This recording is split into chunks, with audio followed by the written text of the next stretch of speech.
अब माननीय श्री मनीष सिसोदिया जी, उप मुख्यमंत्री दिल्ली, शिक्षक विषय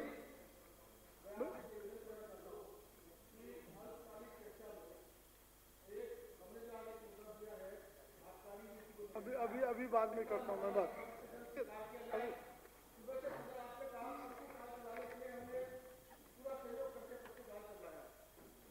आपने कहा हमने 280 भी चलवाया है, पर मेरा आपसे अनुरोध है अजय जी, चलवाया है, कोई एहसान नहीं किया मुझ पर। हमारा अब ये कहते हैं चलवाया है तो ये सब ठीक नहीं है, कोई एहसान नहीं किया हम पर। हमने कहा हमने सहयोग किया, ये सदन की हमारी ड्यूटी है, उसको हमको निभाना चाहिए जी। तो इसमें एक हमारा शॉर्ट डिस्कशन स्वीकार किया जाए। 5 हम लोगों ने लगाया है, उसमें से एक हमारी आबकारी नीति के पक्ष में, बाकी हमारे साथी अभी मुझे एक बार जो कार्रवाई जो बिजनेस मंजूर है उसको मुझे पूरा करने के प्लीज। तो अध्यक्ष जी, एडवाइजरी कमेटी की बैठक भी नहीं हुई, अब एक तरफा ये मामला चल रहा है। मेरा आपसे निवेदन है, हाथ जोड़कर निवेदन है कि एक शॉर्ट डिस्कशन हमारा आबकारी को लेकर स्वीकार किया जाए।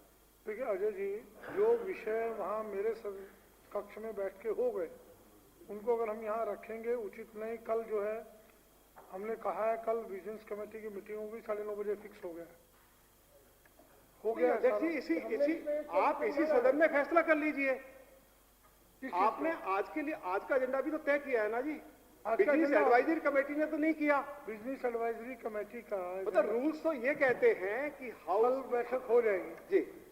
अब अध्यक्ष जी, हम उसमें भी नहीं जा रहे हैं, लेकिन आप ये बताइए कि आखिर अपोजिशन को आप दिल्ली का एक भी ऐसा मुद्दा जो दिल्ली के लोगों के साथ जुड़ा हुआ है, अगर उसकी उठाने की अनुमति नहीं देंगे तो मुझे देश भर में किसी राज्य में अगर ऐसी कोई परंपरा हो। 280 भी आपके आए हैं, 280 में आप कोई हमें कोई नहीं, 280 के लिए तो बाकायदा वो उसका था, उसमें कोई सभी के लिए है, वो कोई हमारे लिए 280 नहीं है। बैठिए इसको, बैठिए। लेकिन अध्यक्ष जी देखिए, 5 शॉर्ट ड्यूरेशन डिस्कशन हमने समय रहते हुए आपके कार्यालय में, आपके सेक्रेटरी के विधानसभा के कार्यालय में हमने सबमिट किए हैं, लेकिन एक पर भी चर्चा ना हो, ये न्याय नहीं है। ये हम आपसे न्याय चाहेंगे। इस हाउस में 93 से मैं भी हूं, आप भी 93 से इस हाउस के मेंबर रहे हैं, और अपोजिशन की तरफ से जब जब दिल्ली के अनेक मुद्दों को लेकर ऑनरेबल स्पीकर से आग्रह किया गया कि भाई चर्चा कराई जाए, ये विषय बहुत महत्वपूर्ण है, तो उसमें चर्चा होनी चाहिए, सरकार रिप्लाई करे। अगर हम मर्यादा का उल्लंघन करें, हम कोई ऐसा आरोप लगाएं जो मर्यादा के खिलाफ हो, तो आप हमें रोक सकते हैं। लेकिन दिल्ली के बहुत सारे मुद्दे हैं, चाहे वो पॉल्यूशन का है, चाहे नई शराब नीति का है, चाहे पब्लिक ट्रांसपोर्ट सिस्टम पूरी तरह कोलैप्स कर गया है। मुझे इसको करने दीजिए पूरा प्लीज। मैं अध्यक्ष जी, आपने कहा है ना, अपनी बात रख ली। चाहे दिल्ली के मैंने सुना है जी, और मैं आप करूंगा। क्या हमने जो शॉर्ट ड्यूरेशन डिस्कशन आपके ऑफिस में सबमिट किए हैं, क्या समय पर रूल्स के मुताबिक किए या नहीं किए हैं? क्या उन पर चर्चा होनी चाहिए, नहीं होनी चाहिए? पर जाओगे तो अध्यक्ष का अधिकार है देखिए कि किनको स्वीकार करेगा, किनको रिजेक्ट करेगा। नहीं अध्यक्ष जी, एक शॉर्ट ड्यूरेशन डिस्कशन आप पूरे 3 साल जो करना चाहे आप करें, लेकिन हमारे जो हमें उस विषय पर हमें इस हाउस में दिल्ली के लोगों की जो समस्याएं हैं उनको उठाने का अवसर, उन पर चर्चा करवाने का अवसर आपको देना चाहिए। मैं आपसे हाथ जोड़कर आग्रह कर रहा हूं, अपोजिशन का गला इस तरह से मत दबाइए। देश के किसी राज्य में इस तरह की परंपरा यदि आप दिखा देंगे तो मैं इस हाउस से इस्तीफा देकर अपने घर चला जाऊंगा। अगर किसी राज्य में यह परंपरा अगर आप दिखा देंगे, लोकसभा राज्यसभा में भी अपोजिशन मुद्दों को उठाता है, उसको समय मिलता है। मत करो, वो तो सुनती नहीं किसी, वो तो छोड़ दी। देखिए अध्यक्ष जी, नहीं अध्यक्ष जी, आप आखिर आप बताइए ना उसको। नहीं मैं कह रहा हूं, मैं बात करूंगा, बात करके अध्यक्ष जी, मैं बिजनेस एडवाइजरी कमेटी की नहीं, मीटिंग है। आप बिजनेस एडवाइजरी कल बात कमेटी करके मैं करूंगा भैया। आज आप हमारे एक इश्यू तो ले लीजिए ना आज के लिए। संभव नहीं। आज आज आज 2 बिल आ रहे हैं, 2 बिल हैं। आज एक शॉर्ट ड्यूरेशन डिस्कशन है, एक मेरी कॉलिंग बात अटेंशन मानिए। है, और अपोजिशन की तरफ से 5 आपको शॉर्ट ड्यूरेशन डिस्कशन दिए हैं, एक को भी आप स्वीकार नहीं कर रहे हैं। आप मेरी बात स्वीकार करिए, कल मैं आपकी करूंगा। नहीं अध्यक्ष जी, नहीं, आज आप नहीं। देखिए, आप हमारे आग्रह को स्वीकार करिए। आप हमारे लिए बहुत आज आदरणीय नहीं, हैं, मैं प्लीज और आप इस कुर्सी पर बैठकर आज आपके- हमारे साथ जरूर जस्टिस करेंगे। मैं आपसे बार बार अपनी पार्टी की ओर से, अपने आज विधायकों की आपकी ओर मैंने से, 75% दिल्ली के लोगों की ओर से बातें- हाथ जोड़कर आपसे आग्रह कर रहा हूं। बिजली जी अब मेरी बात सुनेंगे? मैं- एक सेकंड है जी, प्लीज। मैं इस मैं कुर्सी बिजली का जी से बहुत बात कर आदर रहा हूं। करता हूं। मैं इतना कभी आपको इतना इंसिस्ट भी नहीं करूंगा, लेकिन हमारे मन में दर्द है कि बिजली जी, आखिर आज मैंने आपकी मैं ये कहता हूं कि 75% किस विषय बातें पर हम इस हाउस में बाकी चर्चा बची करें। कल- आप कल का रूलिंग सेशन पार्टी है से ना पूछ जी? के बता दीजिए। कल का सेशन दिल्ली है का ना जो जी? जी कल का सेशन है ना जी?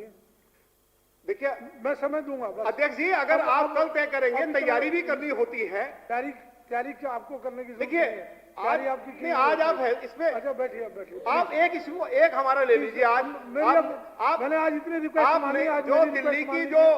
जो नई शराब नीति है, इस पर आप चर्चा करा लीजिए। आज मैं कुछ नहीं कहूंगा। अध्यक्ष जी, दिल्ली नहीं, के आज लोग मैं गली कोई गली में स्वीकार नहीं करूंगा, प्लीज। नई शराब नीति के विरोध में उतर आए हैं। मैं आज आज स्वीकार नहीं पूरी करूंगा। दिल्ली में चक्का जाम हुआ है। मैं आज स्वीकार नहीं करूंगा, प्लीज। अध्यक्ष जी, नहीं, देखिए अध्यक्ष जी, अब बैठिए प्लीज। अध्यक्ष जी, मास्टर श्री प्लान मनीष का वायलेशन सिसोदिया जी, करके, सुप्रीम कोर्ट के माननीय ऑर्डर्स का मुख्यमंत्री, वायलेशन करके शराब की दिल्ली दुकानें शिक्षक खुली। अध्यक्ष जी, विश्वविद्यालय मैं आपसे विदेश आग्रह कर रहा हूं कि आप मेरे आग्रह को जरूर स्वीकार करें। को सदन में इंट्रोड्यूस करने की परमिशन अध्यक्ष महोदय, मैं प्रस्ताव करता हूं कि दिल्ली शिक्षक विश्वविद्यालय विधेयक 2022 का विधेयक संख्या 2 को सदन में इंट्रोड्यूस करने की अनुमति प्रदान की जाए। यह प्रस्ताव सदन के सामने है। जो इसके पक्ष में हाँ कहें, हाँ, जो इसके विरोध में ना कहें।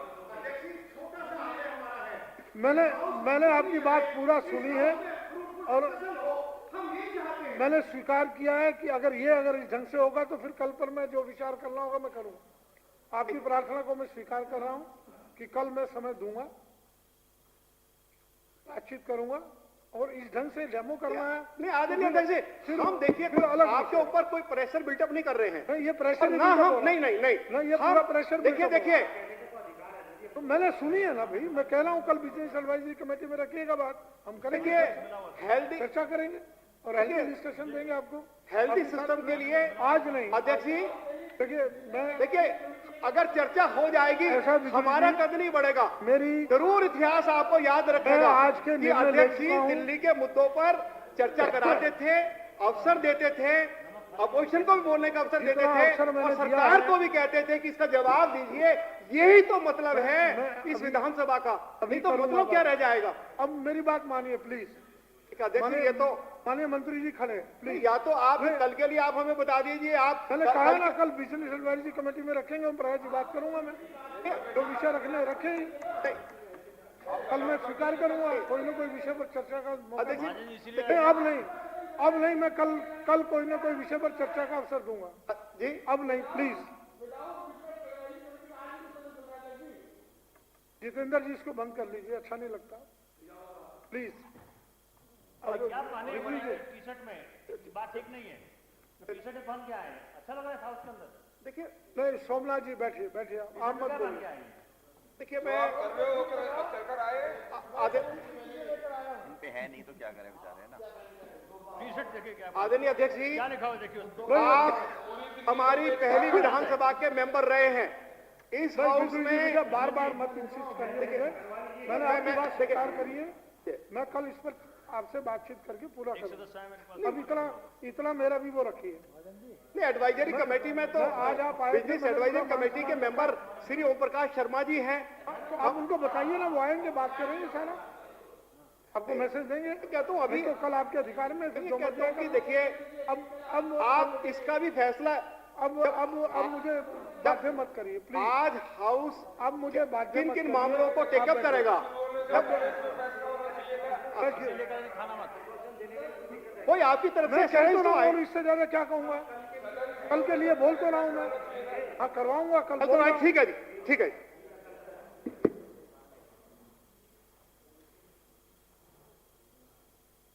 एक बार दोबारा से ले लें। अब माननीय मनीष सिसोदिया जी, माननीय उप मुख्यमंत्री, दिल्ली शिक्षक विश्वविद्यालय विधेयक 2022 का विधेयक संख्या 2 को सदन में इंट्रोड्यूस करने की परमिशन मांगेंगे। अध्यक्ष महोदय, मैं प्रस्ताव करता हूं कि दिल्ली शिक्षक विश्वविद्यालय विधेयक 2022 का विधेयक संख्या 2 को सदन में इंट्रोड्यूस करने की अनुमति प्रदान की जाए। यह प्रस्ताव सदन के सामने है। जो इसके पक्ष में हाँ कहें, जो इसके विरोध में ना कहें। हाँ पक्ष जीता, प्रस्ताव पारित हुआ है। अब माननीय उप मुख्यमंत्री विधेयक को सदन में इंट्रोड्यूस करेंगे। धन्यवाद अध्यक्ष महोदय। अध्यक्ष महोदय, मैं सदन की अनुमति से दिल्ली शिक्षक विश्वविद्यालय विधेयक 2022 का विधेयक संख्या 2 को सदन में इंट्रोड्यूस करता हूं और इंट्रोड्यूस करते हुए इसके संबंध में माननीय सदस्यों के सूचनार्थ और इसका इंटेंट मैं सदन के समक्ष रखना चाहता हूं। अध्यक्ष महोदय, पिछले 7 वर्षों से इस विधानसभा में दिल्ली की शिक्षा को लेकर बहुत ऐतिहासिक फैसले लिए गए हैं और उसमें देश में सबसे बड़ा फैसला ये हुआ कि पिछले 7 साल से लगातार ये विधानसभा दिल्ली के बजट का 25% एजुकेशन पर खर्च करने की मंजूरी देती रही है। ये अपने आप में पूरे देश के लिए एक बहुत बड़ी नजीर है। ऐसा देश की किसी विधानसभा में नहीं हो रहा है, ऐसा देश की किसी सरकार में नहीं हो रहा है कि पूरे बजट का लगभग 25% हर साल लगातार, किसी एक वर्ष नहीं, लगातार शिक्षा के क्षेत्र पे खर्च किया जाए। और उसका ही नतीजा है कि आज दिल्ली में एजुकेशन का एक ऐसा मॉडल खड़ा हुआ है जिसकी प्रेरणा, जिससे सीखने के लिए, जिससे समझने के लिए देश ही नहीं दुनिया भर से लोग आ रहे हैं दिल्ली के स्कूलों के मॉडल को देखने के लिए। और ये कोई हमें एजुकेशन पर अधिक खर्च करने का रोमांटिसिज्म का कोई फॉर्मूला नहीं है, बल्कि हमारा कुछ विश्वास है।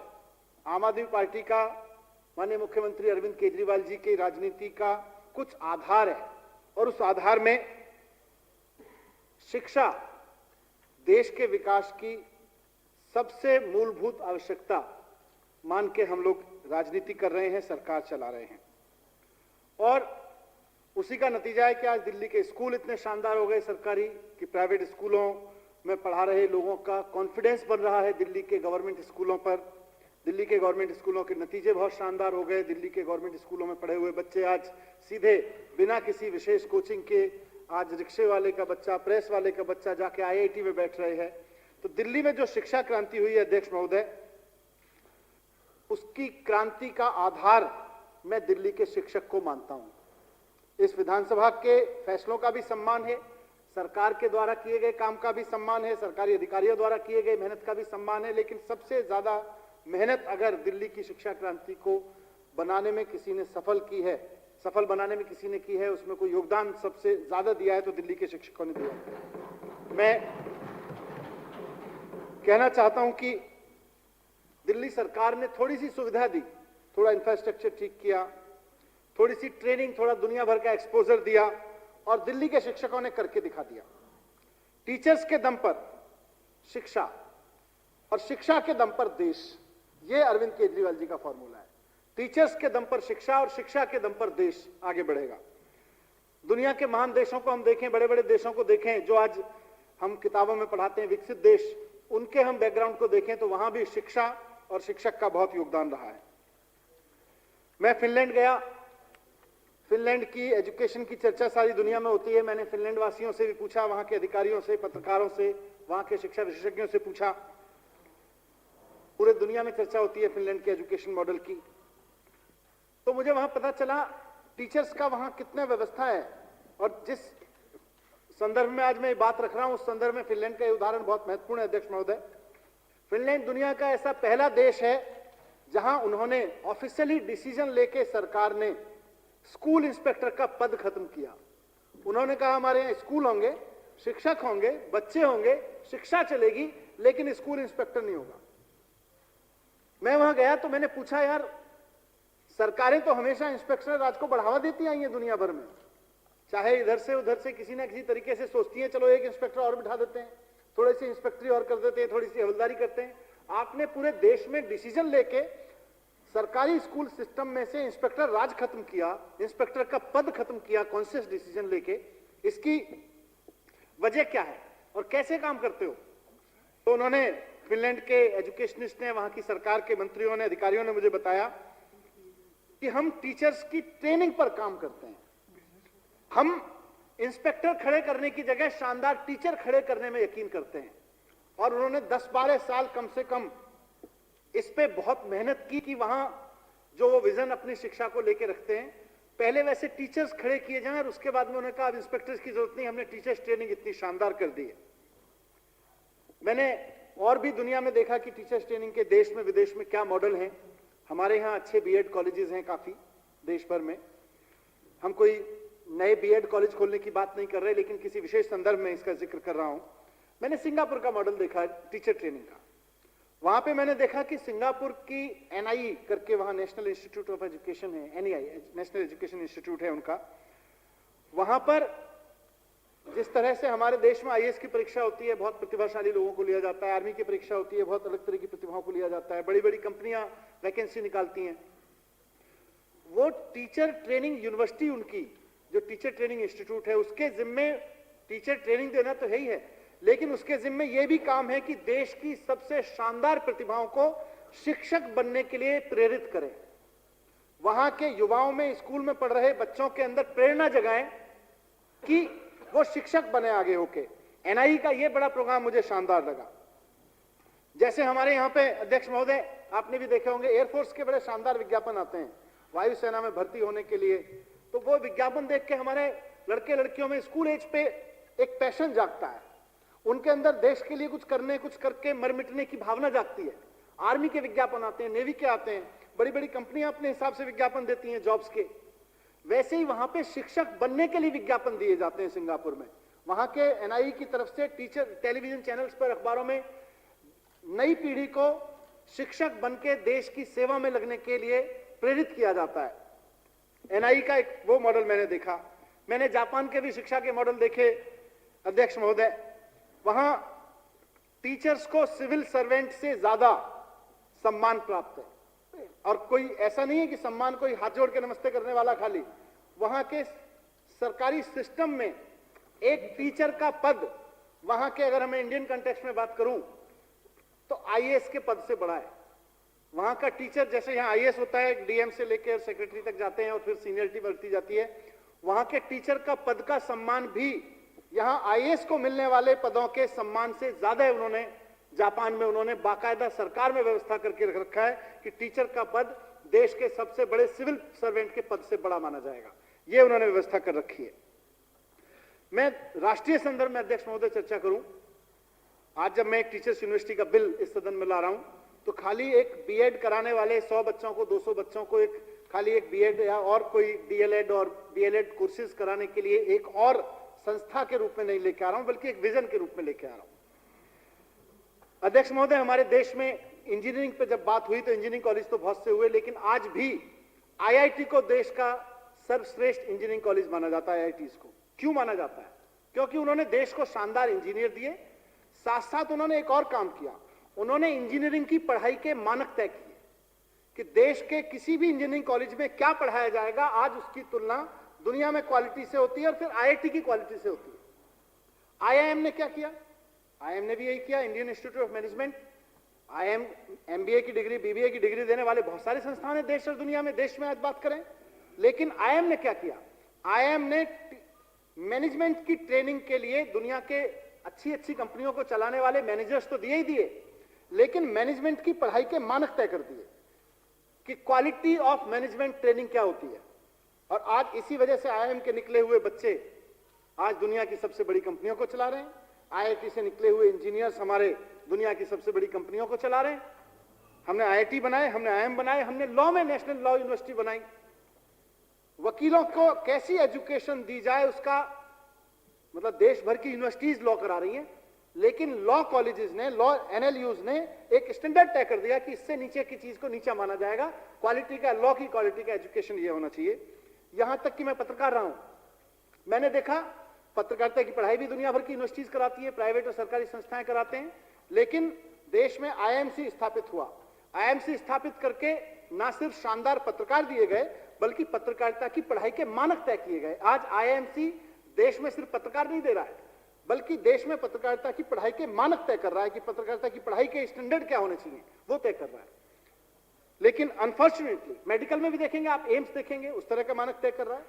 लेकिन अनफॉर्चुनेटली टीचर ट्रेनिंग में देश में कोई एक इंस्टीट्यूट खड़ा नहीं किया गया जो आज टीचर ट्रेनिंग के लिए, बीएड के प्रोग्राम्स के लिए, टीचर के प्रशिक्षण के लिए कोई मानक तय करता हो। बीएड प्रोग्राम सारी यूनिवर्सिटी चला रही है, डीएलएड प्रोग्राम चला रही है, बीएलएड प्रोग्राम चला रही है, लेकिन मानक तय नहीं कर रहा है कोई, क्योंकि रिसर्च नहीं हो रही, क्योंकि वहां क्वालिटी के स्टैंडर्ड्स नहीं बनाए गए।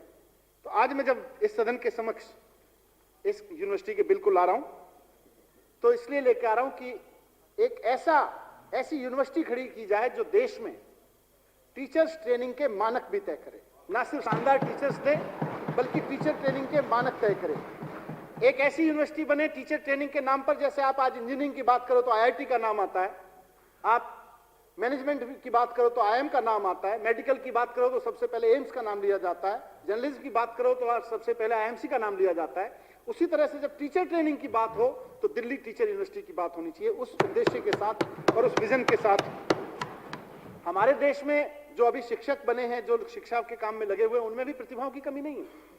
और जो अभी यूनिवर्सिटी कॉलेजेस में लड़के पढ़ रहे हैं, स्कूलों में पढ़ रहे हैं, वहां भी शिक्षकों के लिए प्रतिभाओं की कमी नहीं है।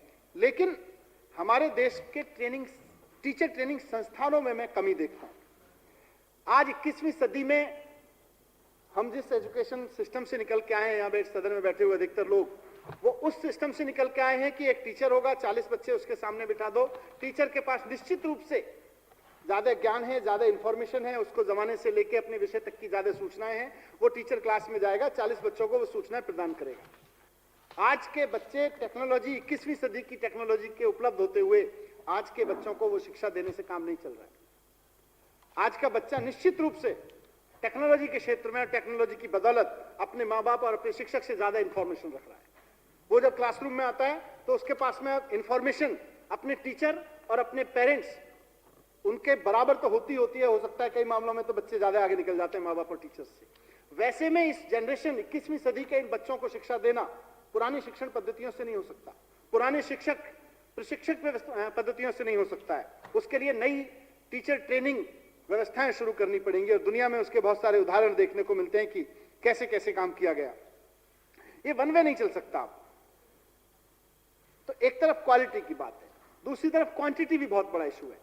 टीचर्स की कमी है देश में, क्वालिटी टीचर्स की तो कमी है ही, ओवरऑल भी टीचर्स की कमी है। 3 लाख, मैं अभी डेटा देख रहा था, भारत सरकार के एक रिपोर्ट में था, 3 लाख स्कूलों में शिक्षकों की कमी है। 3 लाख स्कूल शिक्षकों की कमी से जूझ रहे हैं और 11 लाख शिक्षकों की कमी है। इसी विधानसभा में बजट पास करा के पिछले 7 साल में कई बार चर्चा हुई है, कमरे बनवाए, हजारों कमरे बनवाए दिल्ली के स्कूलों में, और जैसे जैसे कमरे बनने शुरू हुए करीब 10-12 हजार कमरे और ऐड होते चले गए। अभी तो 20,000 का हमारा प्लान चल रहा है, उस पर लगभग फाइनल स्टेज पहुंच गए। तो जैसे जैसे दिल्ली के स्कूलों में कमरों की संख्या बढ़ी, वैसे वैसे यहां शिक्षकों की और जरूरत पड़ी। सरकार ने कॉन्शियस डिसीजन लेते हुए 15,000 नई पोस्ट क्रिएट कर दी, तो हमारे पास और जरूरत पड़ गई। तो ऐसे ही पूरे देश में जैसे जैसे शिक्षा का माहौल बन रहा है, टीचर्स की जरूरत पड़ रही है। और आज हमारे गांव देहात तक के स्कूलों को देखें, शहरों के कस्बों के स्कूलों को देखें, तो 11 लाख शिक्षकों की कमी से हमारे स्कूल जूझ रहे हैं। आज टीचर ट्रेनिंग यूनिवर्सिटीज कुछ हैं देश में, दुनिया में, देश में भी। तमिलनाडु और गुजरात में जो 2 टीचर ट्रेनिंग इंस्टीट्यूट बने हैं, लेकिन मैं मानता हूं वो भी कुल मिला के अच्छे टीचर देने का काम कर रहे हैं, टीचर ट्रेनिंग के मापदंड तय करने का काम नहीं कर रहे हैं, एक स्टैंडर्ड तय करने का काम नहीं कर रहे हैं। इस दिशा में एक बहुत महत्वपूर्ण चर्चा थोड़े दिन पहले नई एजुकेशन पॉलिसी में आई। मैं नई एजुकेशन पॉलिसी का एक बहुत महत्वपूर्ण पैराग्राफ पढ़ के सुनाना चाहता हूं। अंग्रेजी में इसमें लिखा है, teachers truly shape the future of our children. क्योंकि वो स्वीकार कर रहे हैं देश के रूप में। मैं सराहना करता हूं जब नई एजुकेशन पॉलिसी आई थी, तो सबसे पहले दिल्ली सरकार ने आगे बढ़ के कहा था हम इसका स्वागत कर रहे हैं, हम इसको अपना रहे हैं, और उसी के विजन को ध्यान में रखते हुए इस टीचर ट्रेनिंग यूनिवर्सिटी, इस टीचर्स यूनिवर्सिटी का पूरा खाका बना रहे हैं हम लोग। इसलिए मैं इस पैराग्राफ को नई एजुकेशन पॉलिसी से जरूर पढ़ना चाहता हूं। ये कहती है, teachers truly shape the future of our children and therefore the future of nation. It is because of this noblest role that the teacher in India was the most respected member of our society. Only the very best and most learned became teachers. Purane zamane mein. Only the very best and the most learned became the teachers. Society gave teachers or gurus what they needed to pass on their knowledge, skill and ethics optimally to the students. The quality of teacher education, recruitment, deployment, service conditions and empowerment of teachers is not where it should be. ये केंद्र सरकार अपनी नई education policy में लिख रही है कि अभी हमारे देश में टीचर ट्रेनिंग की quality, the quality of teacher education, recruitment, deployment, service conditions and empowerment of teachers, empowerment भी नहीं है, is not where it should be, and consequently the quality and motivation of teacher does not reach the desired standards. मैं बार बार बात कर रहा हूं कि मानक तय नहीं हुए। ऐसा नहीं है कि एक IIM से अब देश के सारे MBA निकल रहे हैं, लेकिन IIM ने मानक तय कर दिए। ऐसा नहीं है कि IIT से इंजीनियर निकल रहे हैं, IIT ने इंजीनियरिंग के मानक तय कर दिए। वैसे ही मानक तय नहीं हुए। नई एजुकेशन पॉलिसी इस बात को स्वीकार कर रही है और खुले दिल से स्वीकार कर रही है। The high respect for teachers and the high status of the teaching profession must be restored so as to inspire the best to enter into the teaching profession. The motivation and empowerment of teacher is required to ensure the best possible future of our children and our nation. देश के बच्चों के भविष्य के लिए और देश के भविष्य के लिए आज जो टीचर्स ट्रेनिंग यूनिवर्सिटी हम लेके आ रहे हैं, नई एजुकेशन पॉलिसी कह रही है कि इसकी बहुत सख्त जरूरत है देश के भविष्य के लिए। मैं बड़े गर्व के साथ कहना चाहता हूं कि दिल्ली सरकार जो टीचर ट्रेनिंग यूनिवर्सिटी लेके आ रही है, टीचर्स यूनिवर्सिटी लेके आ रही है, दिल्ली टीचर्स यूनिवर्सिटी, ये नई एजुकेशन पॉलिसी के द्वारा महसूस की गई जरूरत के पूरा करने के लिए शायद देश की पहली टीचर्स यूनिवर्सिटी होगी अपने आप में। इसको हमने बहुत खुले दिल से स्वीकार किया। यहां पे जो हम टीचर ट्रेनिंग के मानक तय करेंगे, क्योंकि दिल्ली सरकार की यूनिवर्सिटी है, हमने ये तय किया है कि हर साल अब हमारे पास में सब कुछ तय है कि अगले कुछ सालों में हमारे कितने टीचर्स रिटायर होते चले जाएंगे और किस पोस्ट के, किस सब्जेक्ट के कितने टीचर्स खाली होते चले जाएंगे। निश्चित रूप से दिल्ली सरकार के शिक्षा विभाग के साथ मिलके आने वाले वर्षों में कितने कितने किस किस सब्जेक्ट के टीचर्स की जरूरत पड़ने वाली है, ये यूनिवर्सिटी उसी हिसाब से सीट्स क्रिएट करती चली जाएगी, उसको आगे बढ़ाती चली जाएगी। It should itself B inclined with the education department of Delhi government. और सिर्फ प्री सर्विस ट्रेनिंग के लिए नहीं, सिर्फ वो बच्चे जो टीचर बनना चाहते हैं उनको ट्रेनिंग नहीं, जो टीचर बन चुके हैं गवर्नमेंट स्कूलों में, प्राइवेट स्कूलों में, देश भर के गवर्नमेंट स्कूलों में जो टीचर्स बन चुके हैं, उनकी इन सर्विस ट्रेनिंग के लिए भी ये यूनिवर्सिटी बहुत शानदार मापदंड तय करके काम करेगी।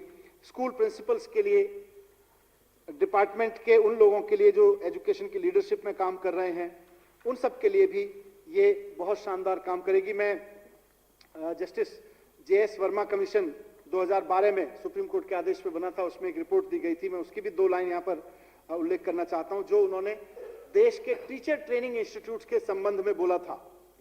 जस्टिस JS वर्मा कमीशन ने लिखा है अपनी रिपोर्ट में, A majority of standard alone TEIs, teacher education institutes, over 10,000, लगभग 10,000 टीचर ट्रेनिंग इंस्टीट्यूट उन्होंने देखे इन number, are not even attempting serious teacher education but are essentially selling degrees for a price. ये केवल डिग्री देने वाली university नहीं बनाएंगे, क्योंकि सुप्रीम कोर्ट की तरफ से पहले से ही ऑब्जर्वेशन आ चुकी है कि हमारे देश के 10,000 टीचर ट्रेनिंग इंस्टीट्यूट कहीं ना कहीं इस तरह के काम में लगे हुए हैं। Regulatory efforts so far have neither been able to curb the malpractices in the system nor enforce basic standard for quality, and the fact that have the negative effect of curbing the growth of excellence and innovation in the teaching sector. The sector and its regulatory system are therefore in urgent need of revitalization through radical action and in order to raise standards and restore integrity, credibility, efficacy and high quality of teacher education system. इसकी आज supreme court में भी कहा गया, supreme court की commission ने भी कहा, नई एजुकेशन पॉलिसी भी कह रही है। उस जरूरत को पूरा करने के लिए एक teacher training university, Delhi teachers university बनाने का प्रस्ताव है। ये जो नई एजुकेशन पॉलिसी में 4 साल का इंटीग्रेटेड बीएड प्रोग्राम दिया गया, उसको भी लेके आएगी। साथ साथ जो रेगुलर बीएड कोर्सेज चल रहे हैं, डीएलएड कोर्सेज चल रहे हैं, बीएलएड कोर्सेज चल रहे हैं, उनको भी लेकर आएगी। और एक और गैप है अध्यक्ष महोदय, देश में बहुत सारा टैलेंट हमारे देश में ऐसा है जो प्रचार या उस वक्त की परिस्थितियों के वशीभूत होकर परिवार के सलाह पे, दोस्तों के सलाह पे दूसरी तरफ चला जाता है, लेकिन एक पीरियड में जाके उसको रियलाइज होता है मुझे तो टीचिंग में मजा आता। जैसे एक लड़का आईआईटी चला जाता है, इंजीनियर बन जाता है, इंजीनियर बनते बनते उसको लगता है मुझे तो टीचर बनना चाहिए था, अब क्या करूं मैं। और इसका प्रमाण देखने को मिलता है। टीच फॉर इंडिया एक टीएफआई फेलोशिप चलती है, उसमें टीएफआई में देश भर में हजारों, बल्कि मेरे ख्याल से कई हजार नौजवान हैं जो इंजीनियरिंग करने के बाद, एमबीए करने के बाद, जिस वक्त उन्होंने तय किया कि उनको हायर एजुकेशन में क्या करना है, वो बेचारे चले गए, उनके पारिवारिक दबाव होंगे या उस वक्त की जो भी समझ बन रही होगी, चले गए। अब उनको लगता है कि टीचर बनना चाहिए, तो टीएफआई उनको स्पेस देता है। और आईआईटी से निकले हुए लड़के, एमबीए करने के बाद निकले हुए लड़के लड़कियां खूब स्कूलों में जा जाके पूरे देश में टीएफआई के तहत में पढ़ा रहे हैं और 1-1 साल 2-2 साल के लिए पढ़ाते हैं। और बहुत मामलों में मैंने देखा है कि उनका जो पैशन है वो अनमैचेबल है। तो वैसे पैशन वाले लोग, वैसे टैलेंट वाले लोग जो एक बार किसी इंजीनियरिंग कॉलेज का रास्ता पकड़ गए, किसी मैनेजमेंट कॉलेज का रास्ता पकड़ गए, किसी और इंस्टीट्यूट का रास्ता पकड़ गए, अभी हमारे टीचर ट्रेनिंग यूनिवर्सिटीज उनको जगह नहीं देती उसके बाद, क्योंकि सिस्टम कहता है आपने बीएड नहीं किया तो हम आपको टीचर एक्सेप्ट नहीं कर सकते, आपको टीचर की नौकरी नहीं दे सकते। 1-2 साल के लिए टीएफआई फेलो पे तो आ जाते हैं, लेकिन उनको अगर पूरी जिंदगी के लिए टीचर बन के रहना है तो सिस्टम उनको अलाउ नहीं करता।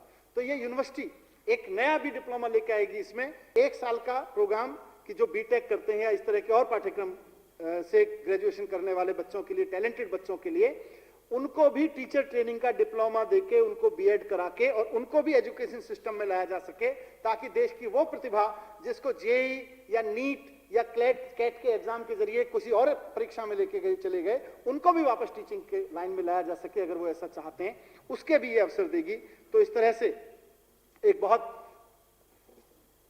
स्टैंडर्ड टीचर ट्रेनिंग यूनिवर्सिटी, बहुत शानदार एक world class teacher training university बनाने का प्रस्ताव मैं सदन के समक्ष रख रहा हूं। उसका बिल मैंने रखा है सदन के समक्ष।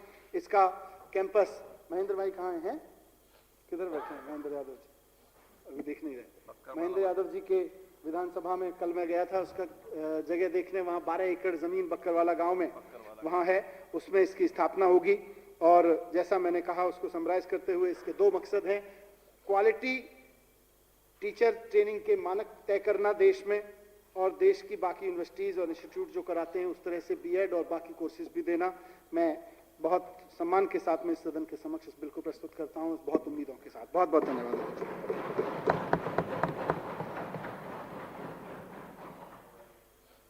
अब श्री अखिलेश पति त्रिपाठी जी, मैं श्री सौरभ भारद्वाज जी विशेषाधिकार समिति का प्रथम प्रतिवेदन प्रस्तुत करेंगे। अध्यक्ष महोदय, मैं आपकी अनुमति से विशेषाधिकार समिति का प्रथम प्रतिवेदन सदन के पटल पर प्रस्तुत करना चाहता हूं। अध्यक्ष जी, मैं समर्थन करता हूं। अब श्री संजीव झा जी कोरोना के ओमिक्रॉन स्ट्रेन के बढ़ते मामलों तथा इसके फैलाव रोकने के लिए सरकार द्वारा किए गए जा रहे प्रयासों के संबंध में माननीय स्वास्थ्य मंत्री जी का ध्यान आकर्षित करेंगे। बहुत बहुत धन्यवाद अध्यक्ष महोदय, ये अति महत्वपूर्ण विषय पर आपने ध्यानाकर्षण प्रस्ताव का मंजूरी आपने दी। जैसे कि अध्यक्ष महोदय आप जानते हैं कि ना दिल्ली देश बल्कि पूरे विश्व में एक नया वेरिएंट ओमिक्रॉन नाम के वायरस से फिर से लोग कोरोना के चपेट में आ रहे हैं। तो मैं आपके माध्यम से मंत्री जी से ये जानना चाहता हूं कि अभी दिल्ली में जो लगातार केसेस बढ़ रहे हैं, तो दिल्ली सरकार की क्या तैयारी है, किस तरह से अगर ये केस बढ़ते गए तो निपट पाएं, वो सदन के जरिए मंत्री जी पूरी दिल्ली की जनता को बताएं, ताकि दिल्ली की जनता आश्वस्त हो कि दिल्ली सरकार इसको बेहतर तरीके से निपटने की तैयारी कर रहे हैं। आदरणीय अध्यक्ष महोदय,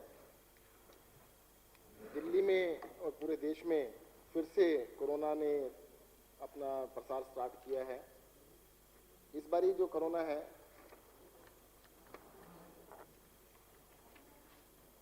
आपको इस संबंध में जानकारी दी कि मैं भी पर्सन करना चाहता हूं मंत्री जी से। मैंने कहा कल मैं करूंगा। मैंने आपको भेजा है सर। अब ये ओमिक्रॉन के मामले आदरणीय अध्यक्ष जी, मैं कहता हूं ये एक मेंबर का राइट है। आप मैंने स्वीकार न्यूज़ किया देख है, लीजिए मैंने आश्वासन कि भी दे दिया आपको, अगर कल मैं इस पे करूंगा बातचीत। मैंने नहीं इसी पे मैंने आपको बाकायदा समय रहते हुए आपको लिखित में भेजा है। एक सेकंड, ये ध्यानाकर्षण प्रस्ताव ध्यानाकर्षण प्रस्ताव है, ठीक है। तो प्रस्ताव में- मैं भी इस हाउस का मेंबर हूं, मुझे भी इस विषय पर प्रश्न करने का माननीय स्वास्थ्य मंत्री जी से पूरा अधिकार है।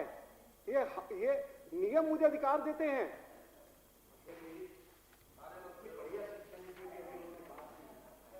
तो चर्चा कल कराएंगे। कल चर्चा होगी ना जिस प्रस्ताव पर, इस पे भी चर्चा इस पे क्या होगी? आप चर्चा होगी। मैं भी अगर इसको ले आपके पास नियम की कानून की तो आगे सारा सर्कुलेट हो गया है, इसको पढ़िए, कल चर्चा करेंगे उसमें।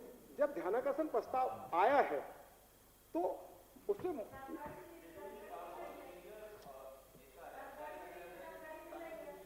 अरे भाई आप ये बताइए कि अगर कोई पर्सन ऑनरेबल हेल्थ मिनिस्टर से किया जा रहा है तो ये तो ऑनरेबल मेंबर्स को खुश होना चाहिए। जवाब आएगा, कुछ भला होगा दिल्ली का। खड़े हो बिदुड़ी जी, कोई आप उनकी तरफ से अच्छा एश्योरेंस आएगा। मंत्री जी उससे खड़े सभी हैं, के- आप उनको बोलने दीजिए। देखिए ऐसा है, हाँ इस प्रकार से तो काम नहीं करना चाहिए कि मंत्री जी को आपको इस पर चर्चा नहीं है। नहीं चर्चा नहीं, मैं चर्चा नहीं मांग रहा हूं। मैं भी पर्सन करना चाहता हूं मंत्री ऑनरेबल हेल्थ मिनिस्टर से। मुझे लिख के भेजिए। मैंने भेजा आपको, मैंने आपको दिया हुआ है, नहीं मेरे पास लिख के नहीं है। मैंने आपको भेजा है।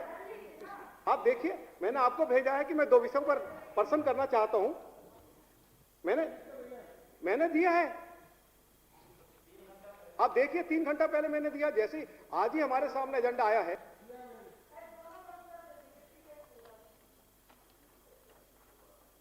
मैंने ऑनरेबल स्पीकर को, ऑनरेबल सेक्रेटरी साहब को दिया, सेक्रेटरी साहब ने आपके साथ। तो मैं इसका पर्सन कर रहा हूं, मैं चर्चा नहीं कर रहा हूं। मेरे पर्सन का भी जवाब ऑनरेबल हेल्थ मिनिस्टर देंगे। स्वादिष्ट खाना खिला करके आपने जो है सबको लोग नहीं स्वादिष्ट खाने की बात नहीं है। हम सबकी हम था, सबका इसका एक भुगतान करना सबका मिला जुला कार्यक्रम है जी। है मेरा कोई अपना पर्सनल नहीं है। भारती जी, हाँ, मैंने कहा था नहीं, मेरे भुगतान करना पड़ेगा सबको। कह रहे मैंने नमक खिलाया, ध्यान रखना। बिदुड़ी जी ऐसे खाना नहीं खिला रहे। ये दिल्ली की भारती जी, नमक खाया आपने बताया।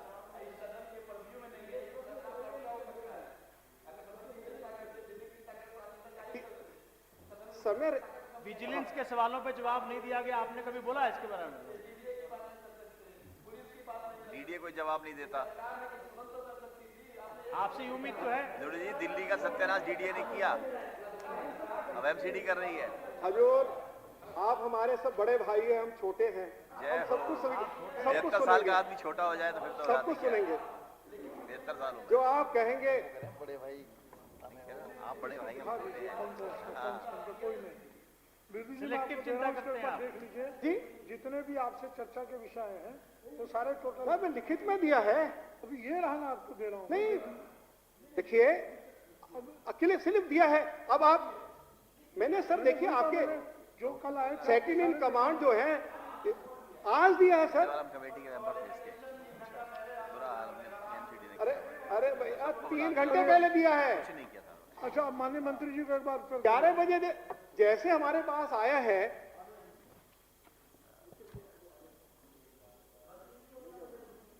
अरे जो पूछोगे वो भी उत्तर मिल जाएगा। सर मैंने चर्चा नहीं लिखी है।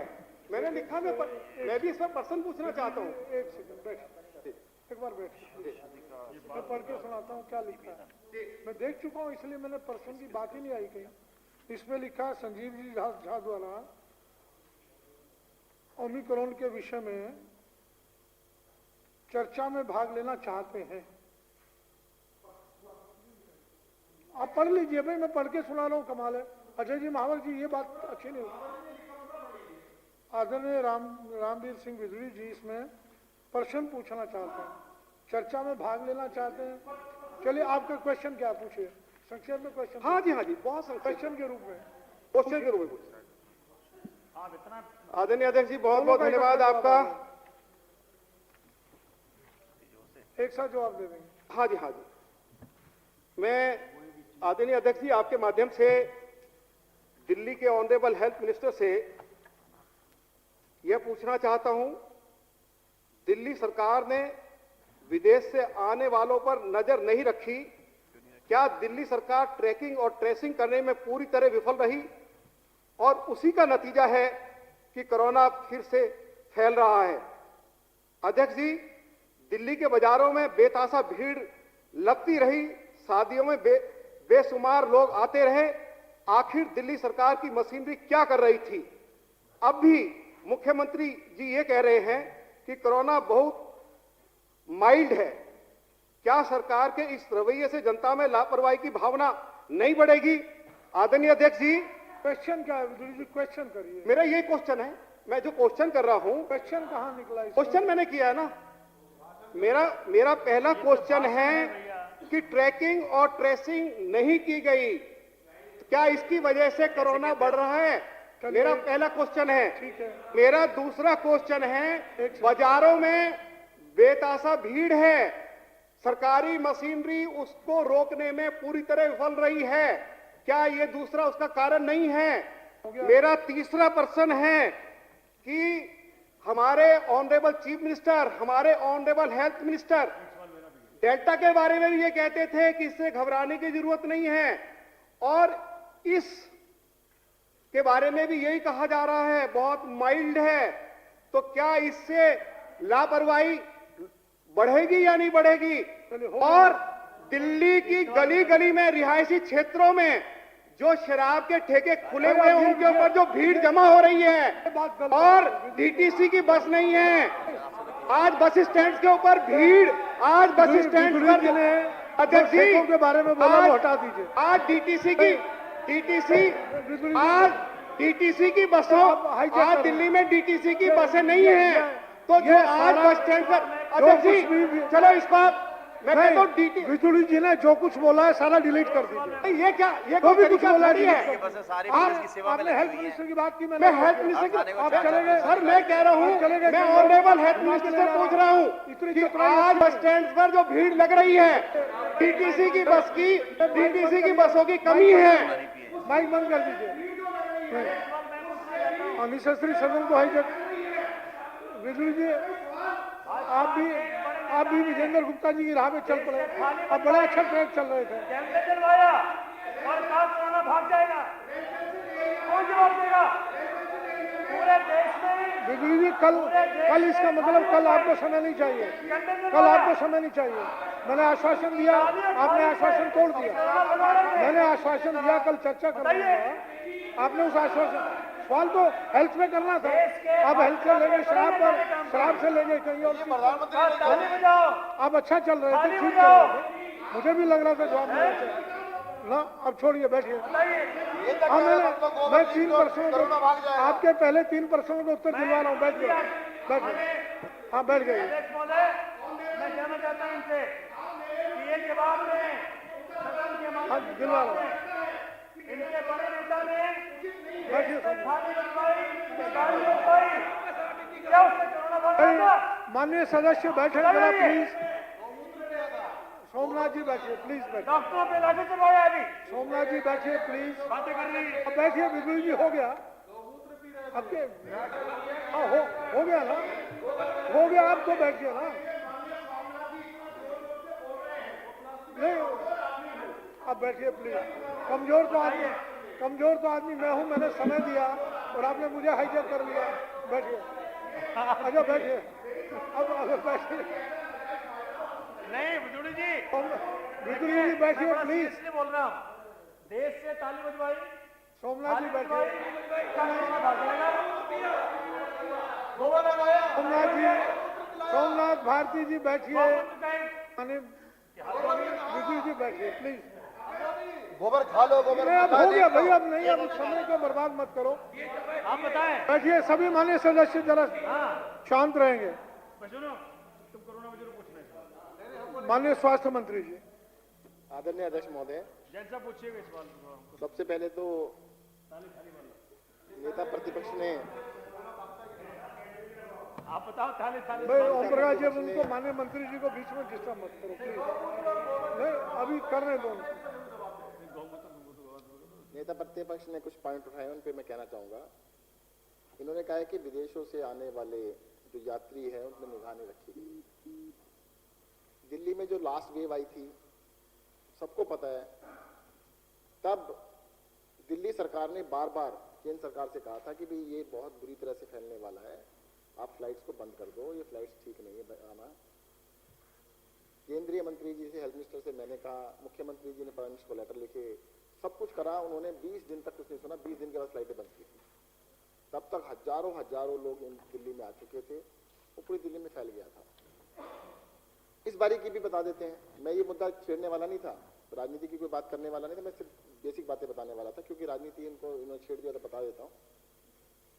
ओमिक्रॉन हिंदुस्तान में नहीं बना। ओमिक्रॉन जो है ये कोरोना का एक वेरिएंट है, ये दूसरे देशों से आया, सबको अच्छी तरह पता था। केंद्र सरकार को डे 1 से पता था कि साउथ अफ्रीका से आ रहा है, यूरोप के कुछ देशों से आ रहा है, सिंगापुर से आ रहा है, उन देशों के नाम भी पता थे। मैंने बार बार अपील की, मुख्यमंत्री जी ने पत्र लिखा, प्रधानमंत्री जी को लिखा कि भाई विदेश से आने वाली यात्राओं को बंद कर दो, आप कुछ दिनों के लिए बंद कर दीजिएगा। कहते नहीं, वो आएंगी, उसको बंद नहीं करेंगे। अरे जब आएंगी तो कोरोना भी आएगा। विजेंद्र जी, अब नहीं, कोरोना को विजेंद्र जी, अब ये बात अगर आप टोकेंगे ना बीच में, बिजली जी, मंत्री जी जवाब दे रहे हैं, बीच में टोकेंगे उचित नहीं। आप ये अपेक्षा रखते हैं। थाली थाली पूछिए ना भाई। जैन साहब, थाली थाली वाला पूछो। नहीं बिजली जी, हो गया, प्लीज बैठिए। नहीं, ये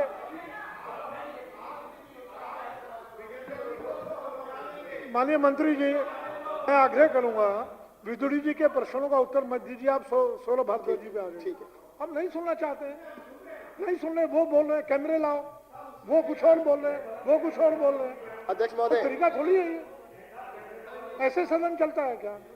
आपकी बात को मैंने पूरा इज्जत दी है, पूरा सम्मान दिया है, और मंत्री जी ने पहले आपकी बात को टेकअप किया है, फिर वो बीच में कैमरे। अध्यक्ष महोदय, आप मेरे पास आ जाना, बैठ के मैं बात करूंगा। पहली बात तो मैं थोड़ा सा कैमरे लगवा दूंगा, ये भी बोल रहा हूँ साहब, आप आइए तो सही। अध्यक्ष महोदय, वैसे मैं थोड़ा सा रिक्वेस्ट करना चाहूंगा, देखो प्रतिपक्ष के नेता जब बोलते हैं, ज्यादातर मतलब कोई मंत्री कभी बीच में नहीं टोकता, और एमएलए भी कोई है, थोड़ा सा आप लोगों को थोड़ा सा तो करना है। एमएलए वो कैमरे लगे, आप ही पकड़े जाओगे, इसमें आप ही पकड़े जाओगे कैमरों से। चलो, इसमें कोरोना की बात करें, उसके बाद करते हैं वाली बातें। थाली थाली की बात कर लो पहले। थाली थाली क्यों बजी?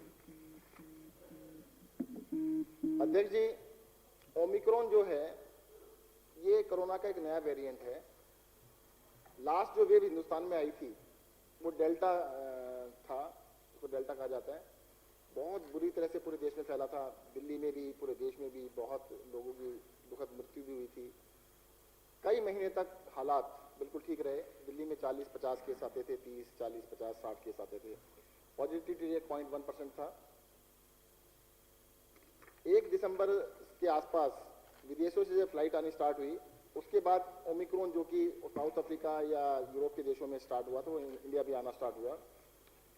उसमें हुआ क्या कि कई सारे सभी पेशेंट जो भी अफेक्टेड कंट्री से आ रहे थे, सबका हम RT-PCR टेस्ट कर रहे हैं एयरपोर्ट के ऊपर। जो भी पॉजिटिव आता था उनको हम इंस्टीट्यूशनल आइसोलेशन में लेके जाते थे, LNJP हॉस्पिटल में, कुछ प्राइवेट हॉस्पिटल्स में, अलग अलग जगह पे लेके जाते थे। बाकी जो लोग पॉजिटिव नहीं आते थे उनको घर जाने दिया जाता था। मैं सदन को बताना चाहूंगा कि कई सारे लोग जो घर गए वो कई दिनों के बाद, 3 दिन के बाद, 5 दिन के बाद, 7 दिन के बाद पॉजिटिव हुए।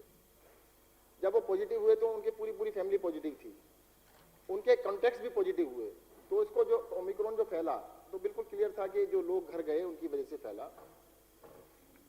कल की जो रिपोर्ट थी, कल का मैं बताना चाहूंगा, दिल्ली में 3194 के पॉजिटिव केसेज आए थे और पॉजिटिविटी रेट था 4.59%, एक डेथ भी हुई थी। आज जो अभी हेल्थ बुलेटिन आने वाला है उसमें लगभग 4000 के करीब केसेज आएंगे और लगभग 6% से थोड़ा ज्यादा पॉजिटिविटी आने वाली है। अभी थोड़ी देर में डिक्लेयर कर दिया जाएगा उसको। परंतु इतना ज्यादा फैलने के बावजूद भी कल मुख्यमंत्री जी ने बताया था, कल जो बेड ऑक्यूपेंसी थी 307 बेड ऑक्यूपाइड थे पूरी दिल्ली में, और जो इस टाइम हमने बेड्स अवेलेबल किए हुए हैं 9000 बेड किए हुए हैं 2024, तो 3.4% बेड ऑक्यूपाइड थे और 96.5% बेड खाली थे। 37,000 बेड्स की तैयारी की गई है। 37,000 बेड को हमने बिल्कुल तैयार कर लिया। पिछली बार हमारे पास 22-23,000 बेड की तैयारी थी, इसमें 37,000 की अब तैयारी है। कल जो एक्टिव पेशेंट थे लगभग 8,397 थे।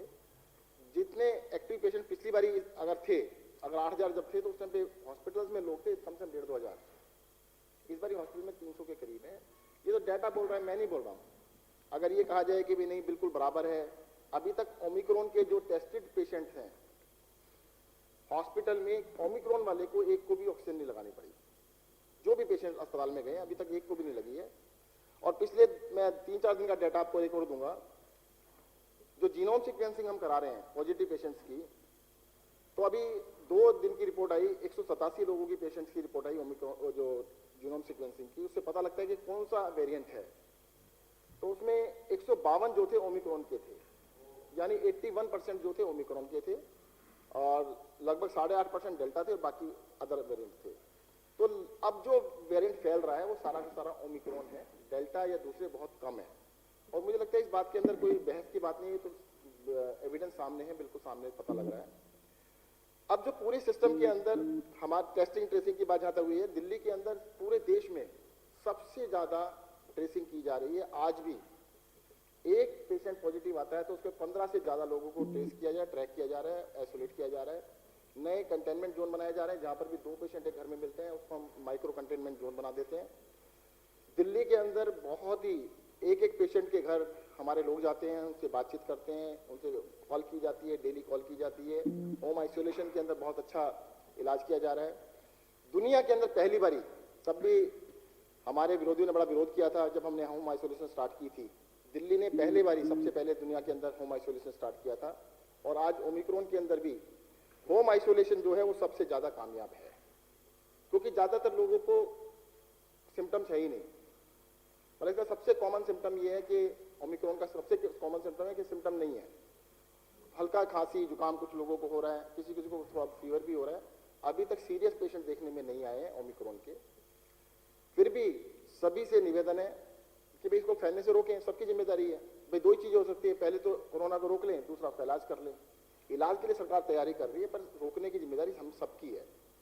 और 2 साल का एक्सपीरियंस बता रहा है कि किसी भी कोरोना को रोकने के लिए, ओमिक्रॉन है, डेल्टा है, अल्फा है, बीटा है, कोई सा भी उसका वेरिएंट है, सबको रोकने का एक ही तरीका है, घर से बाहर जब निकले तो मास्क लगाएं। अगर 100% लोग आपके नियर 1-1.5 मीटर के 2 मीटर के दायरे में कोई आता है तो मास्क जरूर लगा हो। अगर दोनों तरफ से मास्क लगा होगा तो 98-99% लोगों को फैलने से बचाया जा सकता है। दिल्ली के अंदर पिछली बारी भी लोगों ने जब इसकी कंप्लायंस बहुत अच्छी तरह से की थी तो एकदम से कम हुआ था, अब कंप्लायंस बढ़ गई है। अब देखने में आ रहा है पिछले 1-2 दिन से लोग 100% लगा रहे हैं, बाहर निकलते हैं तो सभी लोग मास्क लगा रहे हैं। तो डेफिनेटली मास्क लगाने का असर देखने को मिलेगा और जल्द से जल्द ये कोरोना काबू में आएगा। इसके अंदर देखिएगा, पैनिक करने से कोई फायदा होने वाला नहीं है। पैनिक का सबसे बड़ा नुकसान क्या होता है, अगर आप पैनिक क्रिएट कर देंगे, जो लोग बहुत नॉर्मल हैं, जिनको बहुत माइल्ड सिम्टम्स हैं या सिम्टम नहीं है, वो भी पैनिक की वजह से अस्पताल में भर्ती हो जाते जाके। जिनको जरूरत ही नहीं है वो हंगामा कर देते हैं कि नहीं मुझे अस्पताल में भर्ती होना है, और उसकी वजह से कई सारी दिक्कतें खड़ी हो जाती हैं। अब देखिएगा दिल्ली के अंदर अगर 4000 पेशेंट एक दिन में पॉजिटिव आए और सारे के सारे अस्पताल चले जाएं तो सारा सिस्टम फेल हो जाएगा। जा तो उसमें से 50-60 ही रहे हैं, भाई जिनको जरूरत है डॉक्टर कहते हैं चले जाते हैं। तो पैनिक क्रिएट करने की जरूरत नहीं है, सावधानी बरतने की बहुत जरूरत है कि आप इसको रोकें और इसको अफवाहें ना फैलाएं, टेरर ना फैलाएं, उसको समझाने की जरूरत है। दिल्ली सरकार ने पूरे प्रबंध किए हुए हैं। अस्पताल के अंदर बेड्स की बिल्कुल कमी नहीं है, जरूरत होगी तो और बेड्स बढ़ा दिए जाएंगे। और दिल्ली ने देश के अंदर सबसे पहले जो रेस्ट्रिक्शंस लगाए, देश में किसी ने नहीं लगाए थे नाइट कर्फ्यू के अलावा। हमने सारे स्कूल बंद किए, सारे कॉलेजेस बंद किए, सारे एजुकेशनल इंस्टीट्यूशन जो अदर थे वो बंद किए, सिनेमा हॉल बंद किए, बैंकेट हॉल बंद करे, शादियों के अंदर, फ्यूनरल के अंदर लिमिट की, सारी मीटिंग्स कैंसिल की। तो दिल्ली के अंदर सबसे पहले सारे रेस्ट्रिक्शंस लगाए गए। कई सारे लोगों का ये भी कहना था कि पूरे देश में रेस्ट्रिक्शंस नहीं लगाए, दिल्ली ने क्यों लगाए। देखिए, दिल्ली देश की राजधानी है, सारी फ्लाइट्स दिल्ली में आती हैं। पहली बारी भी देखा था, दूसरी बारी भी देखा था, हर बारी देखा है कि जब फ्लाइट्स बाहर से आती हैं तो कोरोना आता है। तो दिल्ली में अगर रेस्ट्रिक्शन थोड़े ज्यादा भी लगा दिए जाएं तो मुझे लगता है वो it is better than late होने से, बाद में सॉरी कहने से अच्छा है कि पहले लगा दिए जाएं। हमने इसलिए रेस्ट्रिक्शंस लगाए हैं और जरूरत पड़ेगी, अगर और लगता है कि हाँ जी बेड्स की ऑक्यूपेंसी बढ़ती है या और दिक्कत आती है तो जरूर रेस्ट्रिक्शंस को भी बढ़ाया जाएगा। और जहां तक मार्केट्स में और सब जगह कंप्लायंस की बात है, उसके लिए पूरी सख्ती की जा रही है और भी सख्ती को बढ़ाया जाएगा। मैं साथ ही ये बता देता हूं, वैक्सीनेशन के केस में दिल्ली ने फर्स्ट डोज 100% लोगों को जो एलिजिबल लगा दी है, 100% लोगों को लगा चुके हैं। 1,52,68,162 लोगों को फर्स्ट डोज लग चुकी है। सेकेंड डोज 75% लोगों को एलिजिबल है, उनमें 75% को लग चुकी है। और जो लग रही है, क्योंकि 3 महीने का गैप है, एक वैक्सीन में 1 महीने का गैप है, एक में 3 महीने का गैप। कई लोग कह सकते हैं कि इसको पूरा क्यों नहीं किया 100% तभी होगा जब उनकी डेट आएगी, उससे पहले नहीं हो सकता है। और दिल्ली की वैक्सीनेशन मुझे लगता है पूरे देश में नंबर 1 पे चल रही है। बहुत बढ़िया। तो 75% लोगों को सेकेंड डोज लग चुकी है। 1,12,08,151 लोगों को सेकेंड डोज लगाई जा चुकी है। टोटल वैक्सीनेशन दिल्ली के अंदर 2,64,76,313 वैक्सीनेशन की जा चुकी है। आज से 15 साल से लेकर 18 साल तक के बच्चों की भी वैक्सीनेशन स्टार्ट की जा रही है। और मुझे लगता है सभी लोग मिलके इस महामारी से, हम लोग मिलके एकजुट होकर अगर लड़ेंगे तो इससे जरूर हम इससे मुकाबला करके जीत पा सकेंगे। धन्यवाद। जय हिंद, जय भारत। सुश्री भावना गौड़ जी, गायों और गौशालाओं की दयनीय दशा और उनकी देखभाल करने में दिल्ली नगर निगमों की विफलता के संबंध में चर्चा प्रारंभ करेंगी। शुक्रिया अध्यक्ष महोदय। बहुत ही चिंता का विषय, आज जब दुनिया में बहुत सारे देश अध्यक्ष महोदय अपनी संस्कृति को भूल चुके हैं, वहीं भारतीय संस्कृति इतने संघर्षों के पश्चात आज भी अपने आप को कायम रखे हुए है, क्योंकि इसके मूल में कहीं ना कहीं गाय है। गाय हमारी संस्कृति का प्राण है, चेतना है। गाय हमारी संस्कृति और परंपरा का मूलाधार है। गंगा, गोमती, गीता, गोविंद की भांति शास्त्रों में गाय को अत्यंत पवित्र माना गया है। गोपालन, गो सेवा और गोदान जैसी परंपरा हमारे देश को महान बनाती आई है। गौ सेवा भी सुख और समृद्धि का एक मार्ग है।